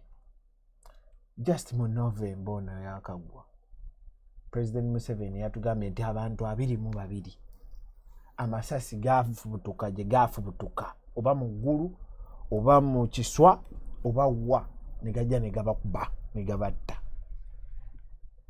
20 yebe yatugamba nti abo bo baafa na stray bullets. Ekigambo stray kitegeeza nti ekintu kivudde somewhere njagala kufuna the meaning of stray, the Google meaning of stray. I want to read it to you. ekigambo stretch kitegeeza ki? From Google. Ekigambo stretch gamba having strayed or escaped from a proper or intended place, a stray dog occurring at random or sporadically, stray thoughts, not serving any useful purpose, unwanted stray light. So amasasi agali unwanted abiri mu abiri at least, that is on average nga buli sasi lisomu. Naye it is not guaranteed nti omuntu omu yafa essasi limu. Kati nze nkitutte on average nti buli ssasi lyatta omuntu omu 22, of which I'm doing 22. Njagala kugenda na namba ye gyatuwa battibwa nga tebalina musango. Era n'agamba nti bali abalala abasitiddwa babasalidde omusango era n'ekibonerezo ne bakibawa abaafudde abalala ng'oggyeko 22. Yagamba nti abo bo twabasalidde omusango n'ekibonerezo ne kibaweebwa kyakuttibwa there and then. Mu mateeka ga Uganda omuntu bw'azza omusango ateekeddwa kutwalibwa mu kkooti n'emusalira ekibonerezo. In fact n'ekibonerezo ekyokuttibwa ndowooza kyavaawo. Kitegeeza nti ne bw'oba osse muntu mu mateeka ga Uganda gwe tokkirizibwa kuttibwa. Ne president yayimirira ku TV n'atugamba nti bali abalala abaafudde kyabagwanidde. Naye bano 22 kyengezaako n'okwogera nti stray bullet kitegeeza nti eyo bullet erina gwe eri intended gwe bagenda okutta. Kati naye we don't know the fate of the person who was meant to be killed. Ewabye. So kakati Mwami Museveni ye n'atugamba nti mu nsi erimu amateeka abantu abo battiddwa olw'okuba baali beekalakaasa, basaliddwa omusango ne gubasinga, ekibonerezo kyakuttibwa ne kibaweebwa awo wennyini. Naye nga nkusomedde ng'agamba nti teri munnayuganda ajja kuttibwa nga muntu munne yamusse okujjako ng'afudde natural causes. Njagala osimbewo akati awo katono. Mpozi producer ngenda kusaba oyimbula amasimu abantu batandika okuteesa. Kakati abantu bonna abajja mu abattibwa bajja nani luumu bonna ono omwami yali amukwese yani Lutamaguzi battibwa olw'okuba waaliwo abayeekera. Uganda teyagina mirembe kubanga waaliwo abayeekera abaali balwanyisa emirembe egyo okubaawo. Kyova olabanga bagamba nti mu Uganda temwali mirembe olw'okuba emirembe egyalimu waaliwo abagitabangula nga be bayeekera. Kyova olaba nti n'olwaleero buli lwe bagenda okulonda nga bagamba nga bajjukiza abantu emirembe mwagala giggwewo, meaning nti waliwo abayeekera basobola okuddamu ne bajjawo emirembe. Otherwise bw'obanga tugenda mu kulonda ate lwaki wandibadde ogamba omuntu nti tuli mu mirembe? I mean it is an achievement gy'oleese waliwo emirembe. Therefore democracy kagende mu maaso kasita waliwo emirembe. You don't need okugamba abantu nti bannange nno mujjukire eddembe lino waliwo eyalireeta. Eyalireeta oyo ye yatabangula eryaliwo. Kakati abaaliwo abakulembeze ne bafugira ku bunkenke. Neri eyaleeta yalitabangula kubanga yatta abantu. So kakati abantu abasirikale njagala kujjukiza Zebra yali muwagizi wa NRM. Video wagiraba nga ali mu kuwera mu maaso ga RDC nti ffe mutuwe abantu bakyagulanyi tubakoleko, ffe tujja bakuba. Omwana wano yeetaaga emitwalo kyetaano, ffe tujja bakuba. Zebra baamuyingirira ab'amagye mu nnyumba ye n'adduka. President bw'agamba nkwotinga bigambo bye, n'adduka ne bamukuba amasasi nafa nga Kaweesa bwe yafa nga Kigundu bwe yafa nga Biriga bwe yafa nga the list is endless. Kakati abantu bano abalala bonna bakwatiddwa bagenda babajja mu nyumba kugambye Devi yabadde musibe mwami Mukasa agamba nti kooti weeziri kwegamba mugenda nga mukwata abantu kasita kooti weeziri abantu bateekeddwa kubanga babakwata ne babakuba ne babasibi ne babakasuka eyo kasita abalooya we bali bajja genda mu kooti. No, ekyo si kyekyalwanya mwami Museveni. Ekyalwanya mwami Museveni omuntu abeere ne divergent idea nti nze sikkiriziganya mwana mwami Mukasa naye nsobola okubeera waneeno ne tuteesa olw'okutwala eggwanga lyaffe mu maaso. Lwaki nze kyenjogera kifuuka ekizibu? Lwaki kifuuka ekissi? Nti era nga n'abantu bagamba ng'oyogera ki mwana wange obadde ki mwana wange? Olwaleero singa omanyi bye bagamba Amelia Kyambadde olw'okwogera nti bannange nze ndowooza abantu batukooye buli muntu amuga bannange oyogera otya bwotyo. In other words, you're not supposed to speak the truth. Kyagulanyi yayimba oluyimba n'agamba nti abakulembeze mutuyigiriza kyakulimba lwaki mutukuza bubi. Kati ffe nga bebagema tulowooza nti eyo step twagibuuka tugenda kwerowooleza. Mu kwerowooleza okwo tugenda kutunuulira tusome ebintu bino mu 7 ebyamuleeta mu nsi ebyamutwala mu nsiko natta ye ne gavumenti y'Obote ne batta abantu 800. Tugamba byebiriwa nti yagamba teriyo munnayuganda ateekeddwa kuttibwa nga tafudde natural death. Tugamba ekyo kye twagala. Teriyo munnayuganda lwaki omuntu akwatibwa ng'enswa.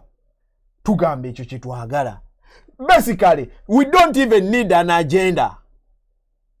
Tetwetaaga agenda. Twetaaga just kwata mwami Museveni ebintu bye yajja nabyo byennyini ne tubiteeka mu nkola. Uganda nebeera nnamu. Byennyini Museveni bye yagenda mu nsiko okulwanyisa ne tubireeta ne tubiteeka mu nkola ne tugamba nti tewali muntu kuddamu kutta munne, tewali kuddamu kulya nguzi, tewaliwo kuddamu just ne tuteekawo justice.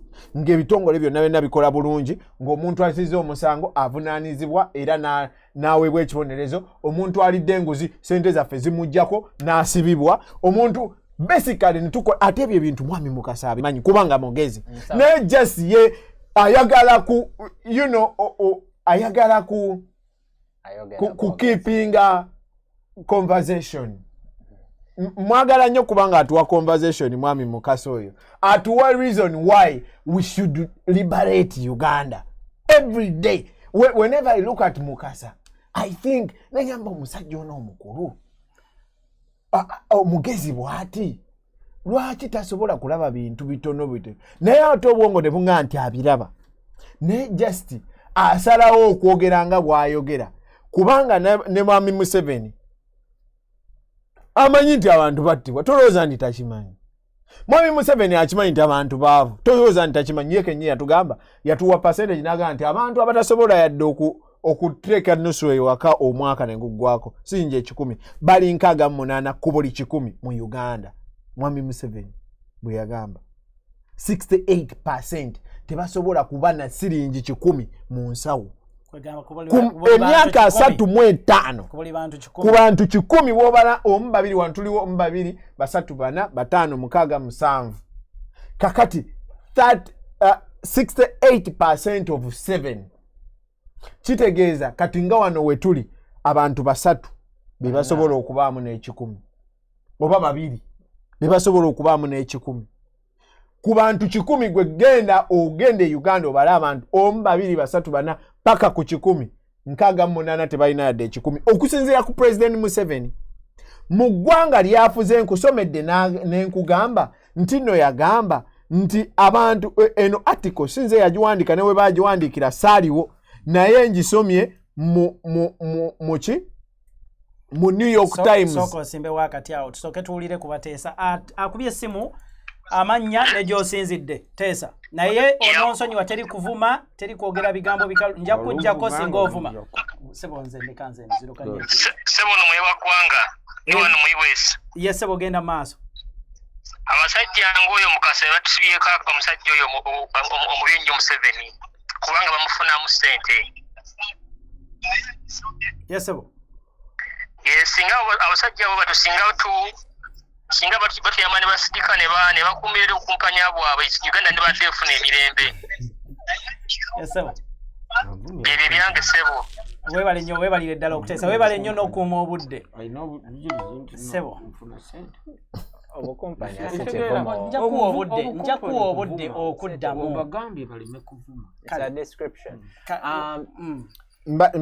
mbadde mmalayo nti mwami Museveni yagamba nti ensi gyasanze ng'erimu baprofesa ng'erimu abantu abasoma naye banga tesobola kukola yadde ekikwanso egyo emyaka 35 emabega nze saaliwo simanyi oba gwe waliwo kyenkakasa ono teyaliwo kyendowooza mwami Mukasa yaliwo naye ye kennyini omwaka oguwedde anze mu 86 nali nzaliddwa saali mukulu olina omukisa naye nze saaliwo noono mmanyi teyaliwo mwami Mukasa ndowooza nti yaliwo naye mu bbanga eryo emyaka 35 leeta omukulembeze eyagamba nti Abafirika mulemererwa mutya ekyo atugambye nti myaka wegiweredde 35 abantu abaavu nga tasobola teeka yadde sinja 10 mu nsi mu nsawo bali 68 buli lwobala 10 mu Uganda gyenfuga naye n'akomawo n'agamba I want to secure your future. Kapalaga ngenda kusoma busomi article eno sigenda kwogera gwa n'amanya kyonna agikozesa. Fighting coronavirus together. Linda kosoko gisimbewo article yo katono nnyo. Akubye essimu kasita tovuma sijja kujjako naye osinziddewa n'amanya. After Derek Muvirosebo. Derek oline dakiika 2. Neyanziza sebo. Kakati sebo okusookera ddala neebaza naye nsaba sebo ku point of order. Mukama wange fe abalabye eno bwe tuba tubatunuulira eyo. Bawe tulabanga omukutu bagukuwambyeko. Omukulu akulya ebbali awo omukulu Mukasa bwe yeekyanga ennyo. Waliwo ne waasituseemu awo sebo nsaba bw'aba asazeewo okugenda muleke agende. Kubanga eno atunyiiza nnyo kye kisookera ddala. Ekyokubiri nsaba yeewaanye agamba mbu simanyi bahomeless wano mu Amerika bangi nnyo naye omukulu bw'amugambye ku kya health ayagadde okudismissinga naye mukulu Mukasa nsaba omutegeeza nti ye kennyini ng'omuntu ali homeless ye kennyini ng'asobola okufuna services zonna mu Amerika wano akubuulire we muli awo mu studio akola mulimu ki akulage ID omulimu gw'akola si byakwogera bwogezi kuba musajja mukumpanya nnyo abuzaabuza nnyo naye akulage akubuulire omulimu gw'akola ye kennyini talina mulimu kyova olaba nti no buli lunaku ajjaawo bwomu ate nayagala okifuula big deal nti yaali bwomu mumwongere obudde ekyo si kizibu kyaba NUP okubeera nti no bajja mu numbers eziwerako ajje n'abantu oba ye kennyini afune obudde bwe bumu n'obw'abantu abalala ekyo nkisaba busabise bu moderator naye ye kennyini waali awo akulaga omulimu gw'akola akubuulira omulimu gw'akola bw'aba asobodde approvinge ebiprovinga wano omuntu akola bingi nnyo talina mulimu ye kennyini homeless naye services zonna mu Amerika wano azifuna agenda kuddamu kyagamba nti mu Uganda asobola ozifuna lwaki yo taddayo n'azifunira mu Uganda n'abeera e Uganda nga homeless nga bwali wano eddakiika ziwedde agenda kuddamu webale nnyo webalire ddala tolina magezi obadde okyasoma badde njagala nkuwe article then otegere ddala ekigambo obukumpanya kyekitegeeza fighting coronavirus together 81 billion shillings to be spent on face masks for all. This was written on June 12, 2020. After a directive was given by President Yoweri Kaguta Museveni last month that all Ugandans who intended to move in public should wear masks. He also gave a directive for the mass production and subsequent distribution of face masks. For every Ugandan, kwatira katono above the age of 6. kwatira katono Awulira. Now, according to the Minister of Health, Dr. Ruth Acheng, 81 billion shillings is to be spent to acquire and distribute these masks to estimated 30 million Ugandans that fit this category of age below 6. On Wednesday, the first Deputy Prime Minister, Moses Ali, flagged off the first consignment of 750,000 masks that are to be distributed in Chotera, Rakai, Adjumani, and Amuru. Speaking to journalists, the health minister said the process will cost government about 81 billion shillings. What? 79 billion is the cost of masks, while 2 billion is the cost of distribution. Apparently, the face masks were valued at 2,400 shillings. This is 1,400 more than what the minister had earlier said. Nsabira nsi yange, nsabira Uganda, nsabira obukumpanya obuli mu bantu ba NRM. Muliriza.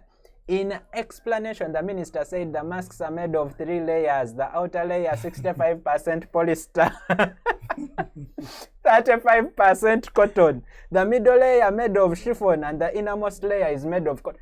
Uliro obukumpanya n'obubbi. She said 1,400, and then later came and said 2,000. No. Eyo article mugenda kusooka munsonyiwa mulimu abali ku busimu bembadde njagala benyigire mu kuteesa then afterwards tujja kola ki tujja kufuna engeri gye tugira ali ku simu amannya ne gy'osinzidde. Yesebo jako TV oba radio yo oba gadget genda maaso kama wangu tutudde wano Bungereza. Yesebo amanya ne dobozi. Nsinzidde wano London South Croydon. Yesebo mwebale program eyo naye bakulu nkulisaayo chapter leader waffe bambi twalaba video ne twenyamira nnyo. yesebo era ne tulabwa ensi yaffe ekanga naye mukulu Kimbuge wano e London abadde alina program gyakola eriko omukyala gwe battira bbaawe mwami wa mala bamutte Kampala emyaka ng'etaano emabega naye ng'olabira ddala obunanfuusi kati neewuunya omusajja omukulu ng'oyo gwe muleese wa movement bw'abanga Uganda nnungi nnyo akyakola ki kuba ffe abasinga tuli wano olw'okutya okuttibwa olaba omukulu nga Hamani yagenda e Kampala ne bamutulugunya okwata omuntu kyali badde wabaawo ensobi naye mukwate nga akwata omuntu naye n'okwata omuntu nga n'omuntu wano omuzungu tasobola kukwata kapa enkwata gye baakwatamu Hamani naye omusajja omukulu n'abaawo bannange tuswala abantu abo temubaleeta mu program mufuneyo aba movement abali liberal abasobola okukozesa sense abantu bofuna opondo abo style model temuzikomyawo zitumenya emitima abantu baffe bafudde abaana babakutte abaana babasaza enviiri ebintu ebyekisiru bannange emitima gitulumya. Yesebo webale kuteesa muganda kale bannange abakubye essimu mugiraba ku screen mpozi olina eddakiika 2 era eddakiika ezo 2 mwolina okuteeseza n'okuwa endowoozayo bwe ziggwako nja kuba nkujjako nga bwe nagambye teri kuvuma teri kwogera bigambo byesittaza bw'onookikola ekyo nja kuba nkujjako obadde okyasoma atiko ekyo bayida ekiraga enguzi nga bw'obadde onnyonnyola akubye essimu amanya ne gy'osinzidde.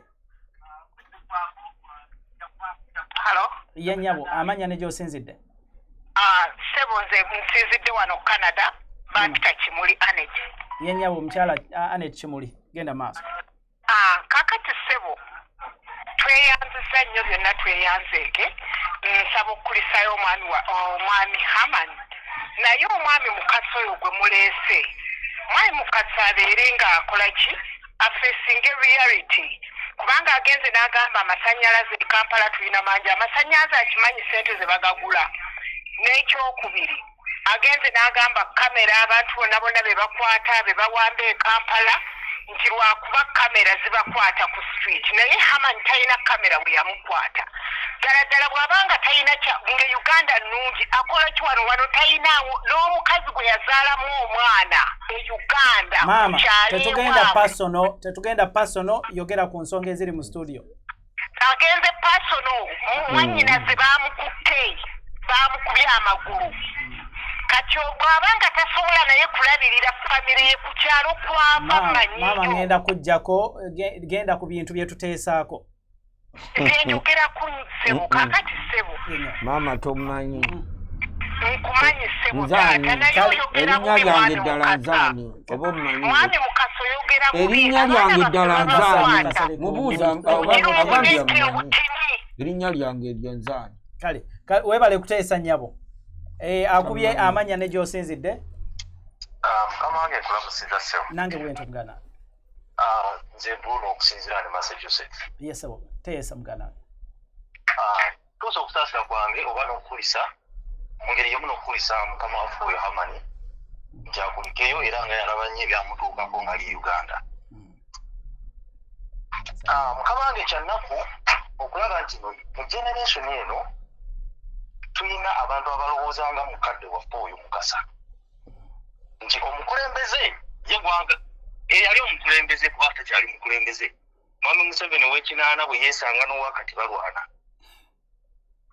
omu natta munne kubanga oli ne Kapalaga yakikonyeekaawo yagamba nti Munnayuganda talina kuttibwa ng'embwa. Saawa eno yajja ku TV n'atugamba nti abo twabasse era tugenda ligirira famire zaabwe. Kyannaku nti batta ne bakiramu n'abaana omwana omuto atannoza na myaka 5 n'akuba essasi.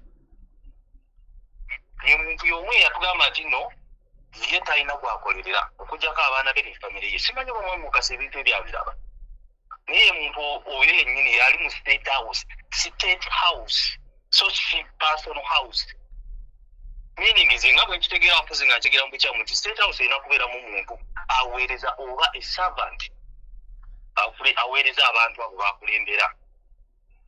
Omuntu y'omu n'agamba gavumenti ya Uganda yeewule ssente ezimba enguudo e Congo. Yes sebo. Naye nga newaffe wennyini enguudo tetulina mbi nnyo ddala. Kirabika Mwami Mukasa bambi nga bw'agambye nti kuno amazeeko emyaka 2 musaba afunengawo obudde agendeko n'ekalabe bwe biri kijja muyamba okutegeera buli kimu. Weebale nnyo sebo weebalire ddala. Nkulu gyensiiba. Akubye amanya ne gy'osinzidde. Sibirya Sebo. Gye tuli muganda wange tegenda maaso. Amanya gange nze Kakoza Charles. Nsanyuse nnyo okubeera wano eno nammwe olwaleero. Najja kwebaza nnyo Mukama wange okutuleetera muganda waffe Hamani. Okulisaayo muganda wange simanyi oba nzijukira naye ze bampita Charles nga mbeera wano eno Acton. Okulisaayo nnyo muganda wange kyakutuukako ne tusaasira nnyo ebyakutuukako byonna byonna e Kampala naye eyo kati omukulembeze abaddeko bw'atyo wabadde atuyisa naye asuubire kati oli bulungi. Mpozi ekirala kuddako ewa Mwami Mukasa saawa zino. Mwami Mukasa singa ebi nga osibeta mukama wange. Yogera ebyakuleese bambi. Yetaaba. Mbadde nsaba kugamba nti abantu abasinga tuve ewaka ne tujja ne twogera ebintu ebiriwo saawa zino nga nawe omuntu omukulu osobola otula wansi n'omanya ekintu ekiriwo saawa zino. Singa omuntu bakeera ku makya ne bamukwatira mu maaso ga bannamawulire nga buli omu alaba ne bagenda ne bamutulugunya. Kati okubamu akafaananyi ku bantu baffe bakwatira enkoyima mu kyalo ewaffe watalina muntu abagoberera nako nekitwala nabbya bbanga okumanya nti n'ogundi bamutwala. Abantu batulugunyizibwa naye omuntu n'osobola okuva ewu n'ojja n'otandika okugezaako okubikkirira n'okupikinga obulimba mu bantu.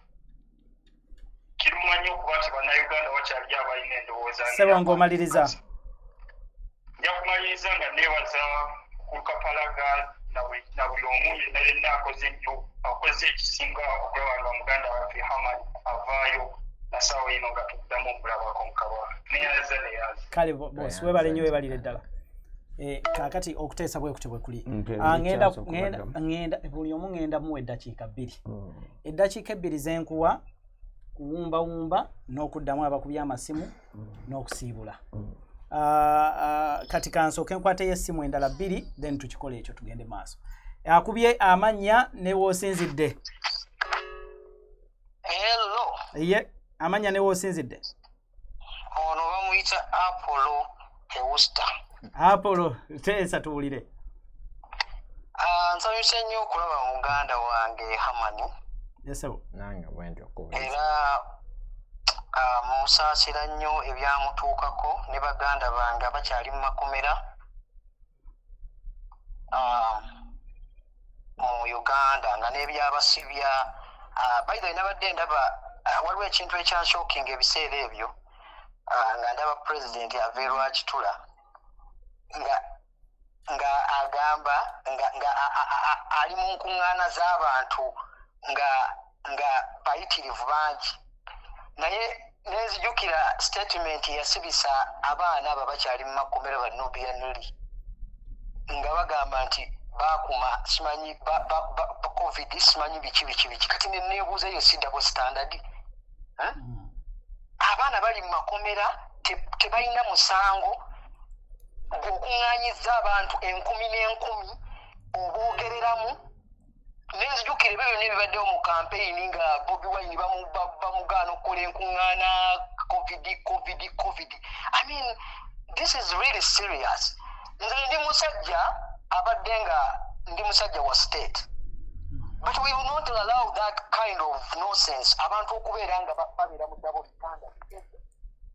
Yesebo ng'omaliriza. Naye nga ndi musanyufu nnyo okulaba muganda Hamani. Nange bwentyo muganda wange. Mu mikono gy'abafiira mu bbwa. Naye ne baganda baffe abo ennaku zino ndaba social media ekendedde okubateekamu support. Tubateekeko support y'okubagezinga bave mu mikono gy'abasibya mu bbwa. Mbatumidde Kapalaga nkutumidde ne muganda yange oyo mumbere bulungi. Weebale nnyo. Kaakati mbadde ngenda kusaba nkwate y'essimu endala. Waliwo owe UK obwedda akuba naye alabika akyagaanye okuyita. Kaakati mpozi tutandikire wani Mukasa wumba osiibula abantu. Kansooke nkwate ono katono nnyo olyoka osiibule. Akubye essimu amannya ne gy'osinzidde. Sebo nze nsinzidde Bungereza wano. Sebo teri kuvuma teri kwogera bigambo bizito. Sebo bampita Tony genda maaso. Mbebaza olwa show ennungi eyo gye muweereza. Era nkulisaayo muganda wange Amani mu muliro gy'abadde. Sebo kati Uganda ensi yaffe gye twagala ennyo yafuuka geyeena ate nga twandijaagadde naye yafuuka kwegamba ekintu kati simanyi ngeri gye nja kitaaminga. Okusookera ddala Mr. Mukasa movement yammwe mwebale nnyo nti mwatandika bulungi naye kaakati ate mwonoona gwonoonyi. Bagamba nti enkima gye yeeyongera okulinnya omuti gye yeeyongera okulaga obwereere bwayo. Era omukulu ono abadde ku ssimu mwebaza nnyo nti ezimu ku pointi ze mbadde ngenda okwogera badde ngenda kukulisa Mr. Mukasa nti gavumenti yammwe yeebale kuvuunuka kirwadde kya coronavirus ekibadde kitta abantu during Bobi Wine's ne Museveni's campaign nti kati covid takyaliyo ne muzeebye yajjanga ku TV buli oba week na addressing abantu about covid byaggwaawo olw'okubanga amaze okutuwambako obuyinza bwaffe neyewaŋŋambisa mu ntebe kakati covid takyaliyo tekyali n'abyogerako kati newe mukuŋŋaana abantu bamekka oyo covid ng'oli omwana we yagamba nti oluyimba covid twabivaako dda kati lukomyewo. So abantu ng'ono mwami eyakava mu kkomera e Uganda bangi abatali mu kamera, abaana baffe bangi bafudde babasse nga tetumanyi. Abamu teri yajja na kuyamba kugamba nti bannaaye gundi afudde obona afudde. Omubaka olwaleero n'ambooza abadde mukono mu kirowooza ng'ali mu misa muganda wange n'ayogera abaana 9 be baleese nga bafu naye abo bonna bawagizi ba NUP.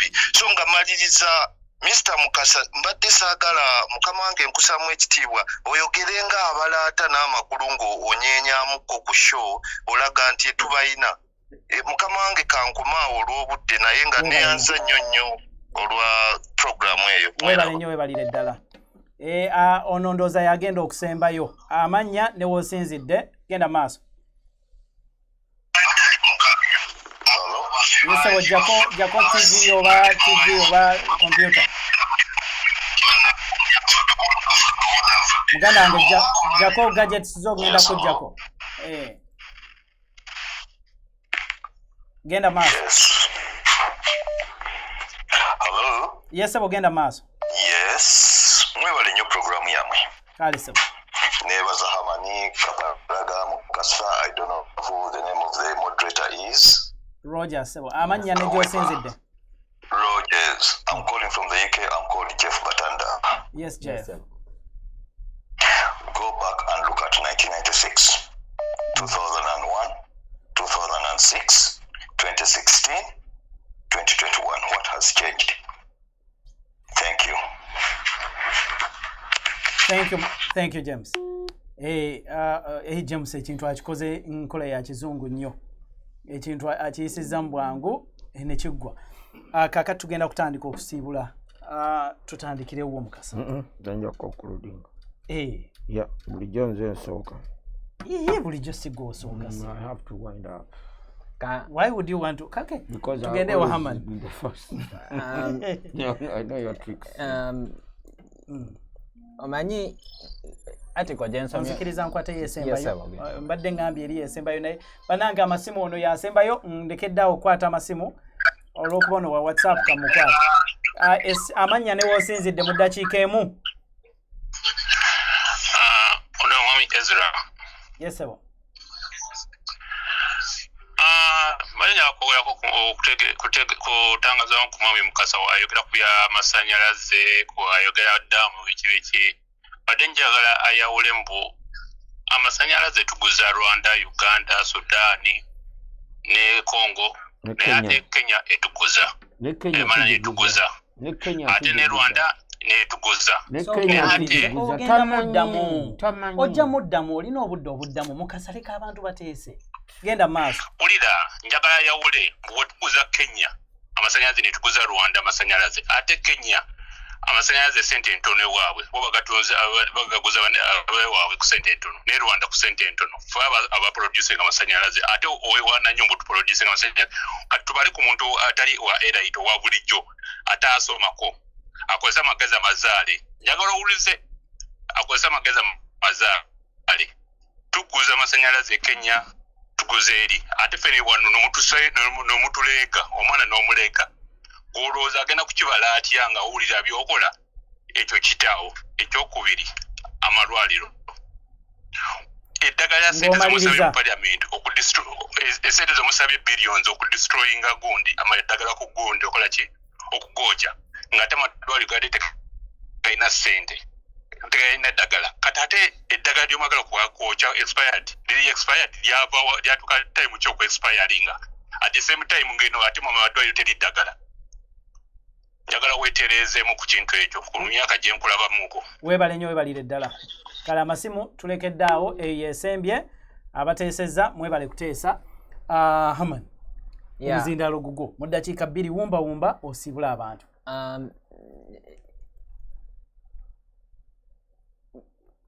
atiko gyensembeyo okusoma mbadde njagala ku highlightinga bukumpanya ndowooza it is clear so bwenjogera ku Entebbe Express Highway nenkugamba nti Uganda ina resources mpitirivu you understand what I'm saying kubanga resources weziri abantu abazitutwalako abantu abazibba betwetaaga okutereeza okusobola okumanaginga resources ezo njagala okusembayo nga ngamba abantu babuuziza nnyo what next for NUP that's a common question waliwo kote egamba nti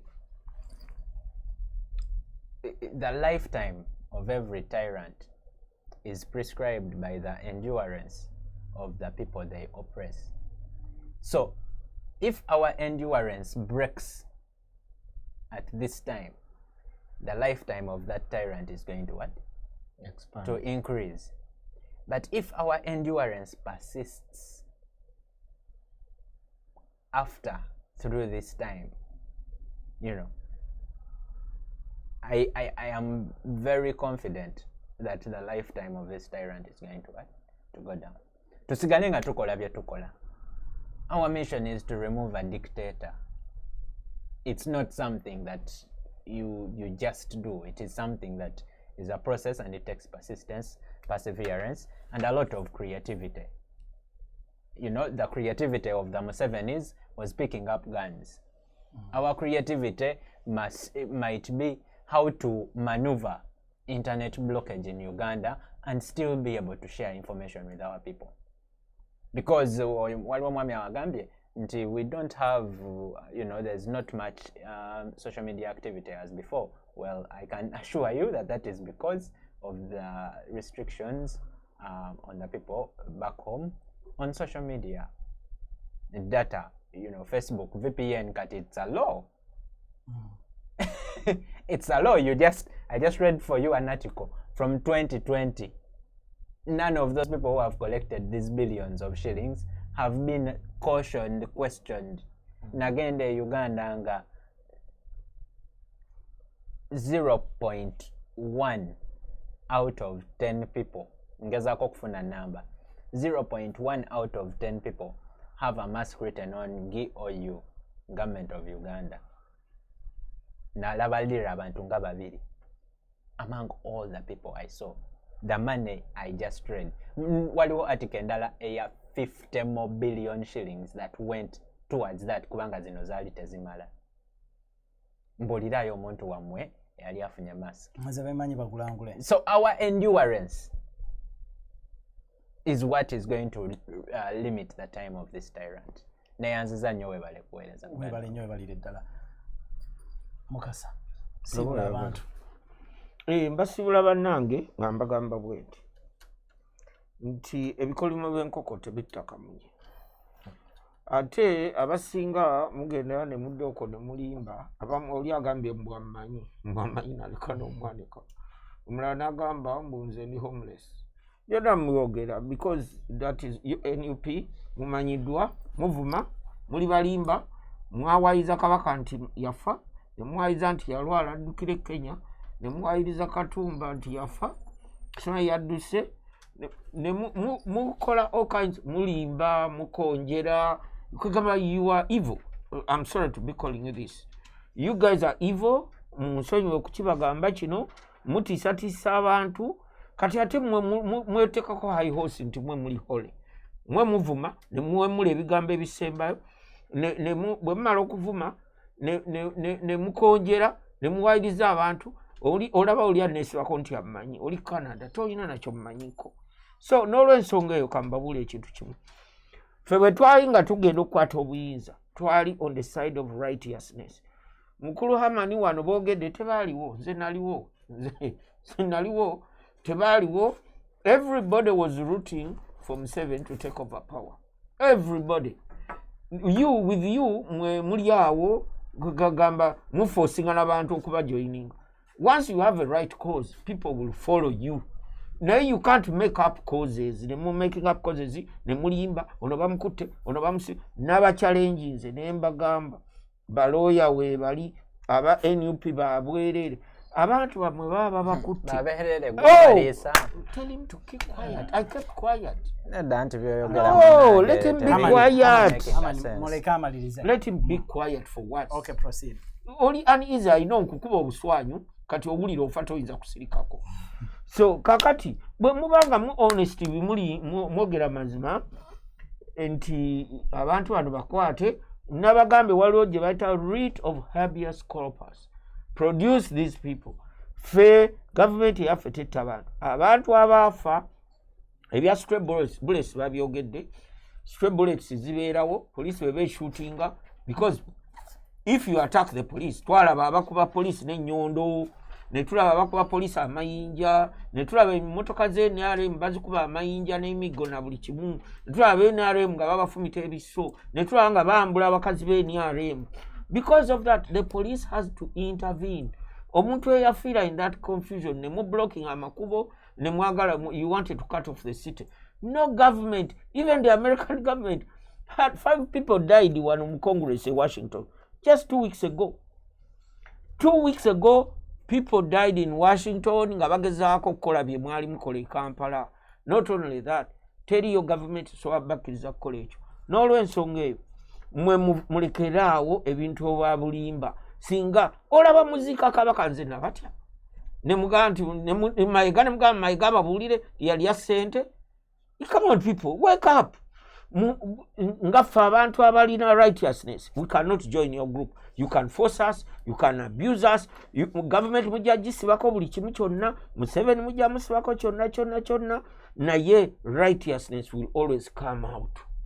Because if tetugenda kutta abantu mu mayumba, tetukola bintu abantu bye bakolanga, we try.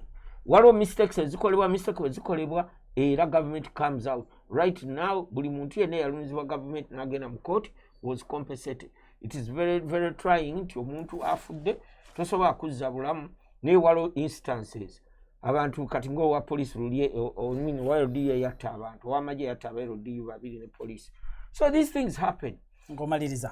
Kati maliriza ngamba nti abantu ba NUP bwe muba mwagala mbe ne righteous cause mulekeraawo kuwemula, mulekeraawo kulimba, mulekeraawo okwatakinga buli muntu atakkiriziganya nammwe.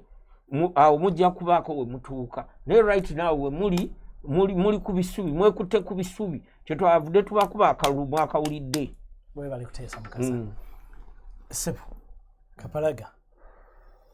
Wumba osibule naawe abantu. Njagala okusooka okusaba mwami Mukasa nti alekeraawo okugamba bwe twawamba oba bwe twakwata obuyinza kubanga taliiko. Mwami Mukasa ali wanayogerera aliwo nga Mwami Mukasa Sebo ndi wedi just muwagizi wa NRM. Era anti omuwagizi abeera part of the establishment. Gwe kati gwoba toli part of NUP olwokuba oli muwagizi, I'm sorry.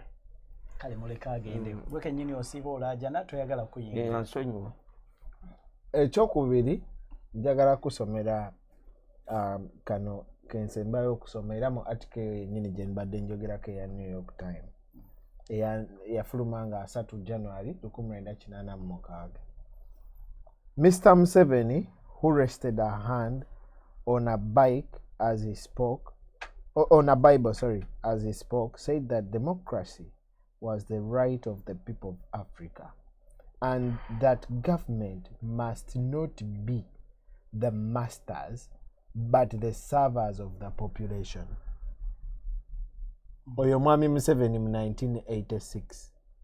Naye nsuubira nti wamulabako ku interview ng'agamba nti nze I'm not your servant, I am serving my family.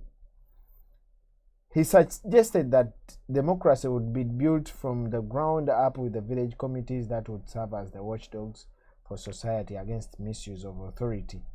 He noted that his army, being highly disciplined and politicized, had executed 5 of its own for killing civilians. Mr. Museveni said his army, noted for being highly disciplined and politicized, had executed 5 of its own for killing civilians. Yes. Judging from the faces of many of the rebels who came to the swearing-in ceremony, his army is also very young.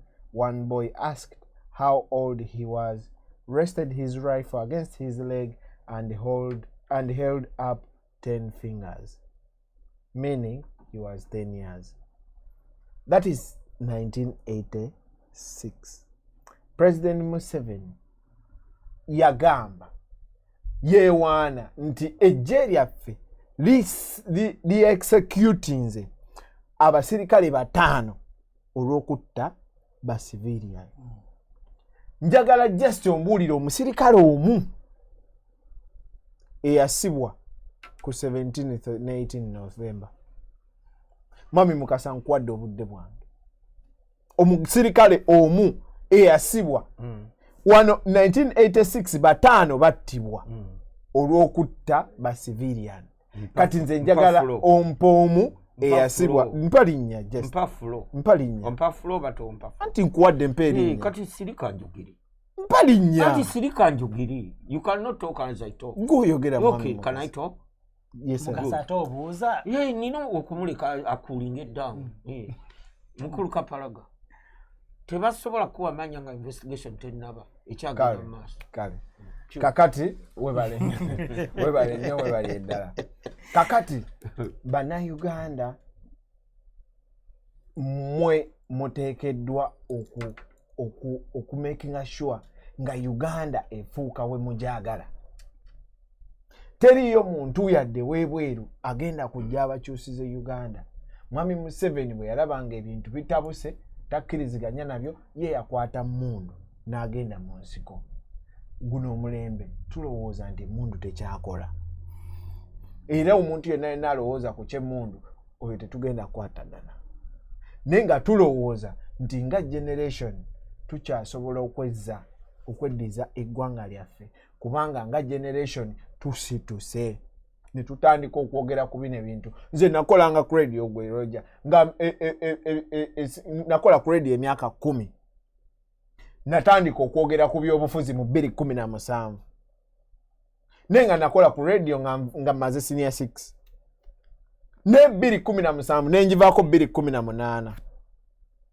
Kitegeeza nti emyaka 9 nali ebigenda mu maaso nga tebinkwatako. Tekitegeeza nti no wali tewaliwo bitagenda bubi. Nenze emyaka egyo gyonna nze gwolaba wano gwotudde naye yenze master wa wolokoso mu nsi yonna. Ebyo byonna byolaba anikati simanya byakoze bitya yenze master. Yenze yabiyiiya. Yensobi. Naye emyaka gyange egyo 9 nagimala nga noonya which is okay okwentertaining abantu. Naye kwegamba nawuliranga mu myaka egyo 9 nalema okufikisingamu ekyali kiyamba eggwanga okutambula. Osanga singa nakikola Museveni yandibadde yavaako dda. Naye kati gwe narealizingira mu 2017 lwaki 2017 kubanga nali omu ku ba campaigning manager ba Robert Kyagulanyi ekyaddondo. Nenkizuula nti actually ebintu binene ebyobukulembeze bitukwatako oba oyagala oba toyagala. Olwaleero abantu bagamba abaana baabwe n'abantu baabwe nti ebyobufuzi bibi temubiyingiramu. Naye nkugambye nti stray bullets zatta abantu 22. Kati abantu abo 22 bateekwa okuba nga bagambanga ebyo bintu bya Bobi Wine bye bamanyi ebintu ebyo naye baafa. Kitegeeza ekigenda mu maaso kikwatako gwe nga munnayuganda. Bw'aba nga waliwo Kyagulanyi kyakola Kyagulanyi nga bamusibye kikwatako nga munnayuganda. Nalaba Kyagulanyi ng'agenda okulambula Dr. Besigye Nsibula. Nalaba Kyagulanyi ng'agenda okulambula Besigye. Nemmanya nti kitegeeza kyali kimukwatako. Kati n'omunnayuganda bw'olaba Kyagulanyi bamusibidde wakatatambula n'olowooza nti oyo mugagga ebyokulya birina tebikwatako. Munnange bikwatako. Bw'olaba Kyagulanyi atutte omusango mu kkooti totuula butuuzi ogambe nti katulinde Kyagulanyi ky'anaaleeta. Nedda wenyigiremu ku kununula eggwanga lyo olwo nno lwe tujja okununulibwa. Webale nnyo webalire ddala. Oyo abadde Bwana Kapalaga. Webale nnyo okusibula. Kale abatulaba ababaddewo n'abateesezza tubebaza okuba nti mututte obudde oba mututte ebiseera okubeera naffe nga tuteesa n'okwogera ku nsonga ezigenda maaso mu Uganda. Munatusonyiwa olw'embeera y'obudde twasazeewo tulonde topics 2 tusobole okufuna omukisa gw'abantu okuba amasimu. Era ndowooza ogenda maaso tujja kendeeza nga topics okusobola okukola interaction eno kuba ebirowoozo byammwe bikulu. Mpozi njagala bategeeza nti AITV bw'obanga obadde togirina mu ezo channel zo subscribingako oyinza otwegattako oba tugattekaawo. Oyinza okulikinga page yaffe, oyinza okusubscribinga, oyinza okunyiga kadde okujjukizibwa nga show zaffe zijja. Tulina shows ez'enjawulo, tulina ebyemizannyo, tulina show ez'abaana abavubuka aboogera ku bintu ebigenda maaso mu bavubuka, relationships, bintu bwe bityo. Kuba mu buvubuka omwo mulimu okubuzaabuzibwa kungi. tulina eya Jenvudde eya The Journey eyongeberawo nayo ebeerawo ku Sunday olunaku olw'enkya so mubeereewo musobole okumanya tukuba tuleeta abantu ab'enjawulo mu community zaffe nga batulambulira engendo zaabwe bwe zitambudde so muyinza okubaako ne mumanya mulimu abantu abali mu community be mumanyi naye nga tomanyi lugendo lwe bwe lutambudde oba oliawo nga kiyinza okuwa ekyokuyigirako oba ekyokulabirako tulina shows endala tulina n'ez'abaana ezijja okujja maaso eyo ndowooza mu Gwokusatu era mujja kufuna okutegeezebwa naye nga tubeebaza okuba nga mutwegaseeko kwe tuli ku YouTube ogenda n'onoonya AITV Boston kwe tuli ku Facebook simanyi tuli producer ne ku Instagram kwe tuli ne ku Twitter yonna gye tuli eyo mutusangayo ku Instagram ku Twitter manye emikutu egimu gya kivubuka nnyo nga Instagram kati nze omukadde sitera gendayo naye nga yonna gye tuli so tubeebaza okuba nti muli wamu naffe era mbagaliza akawungeezi akalungi mwabali e Uganda ekiro ekirungi mwenna gye muli ebiro oba akawungeezi akalungi mwebale nnyo okubeera naffe omukama ayongera okubakuuma happy new year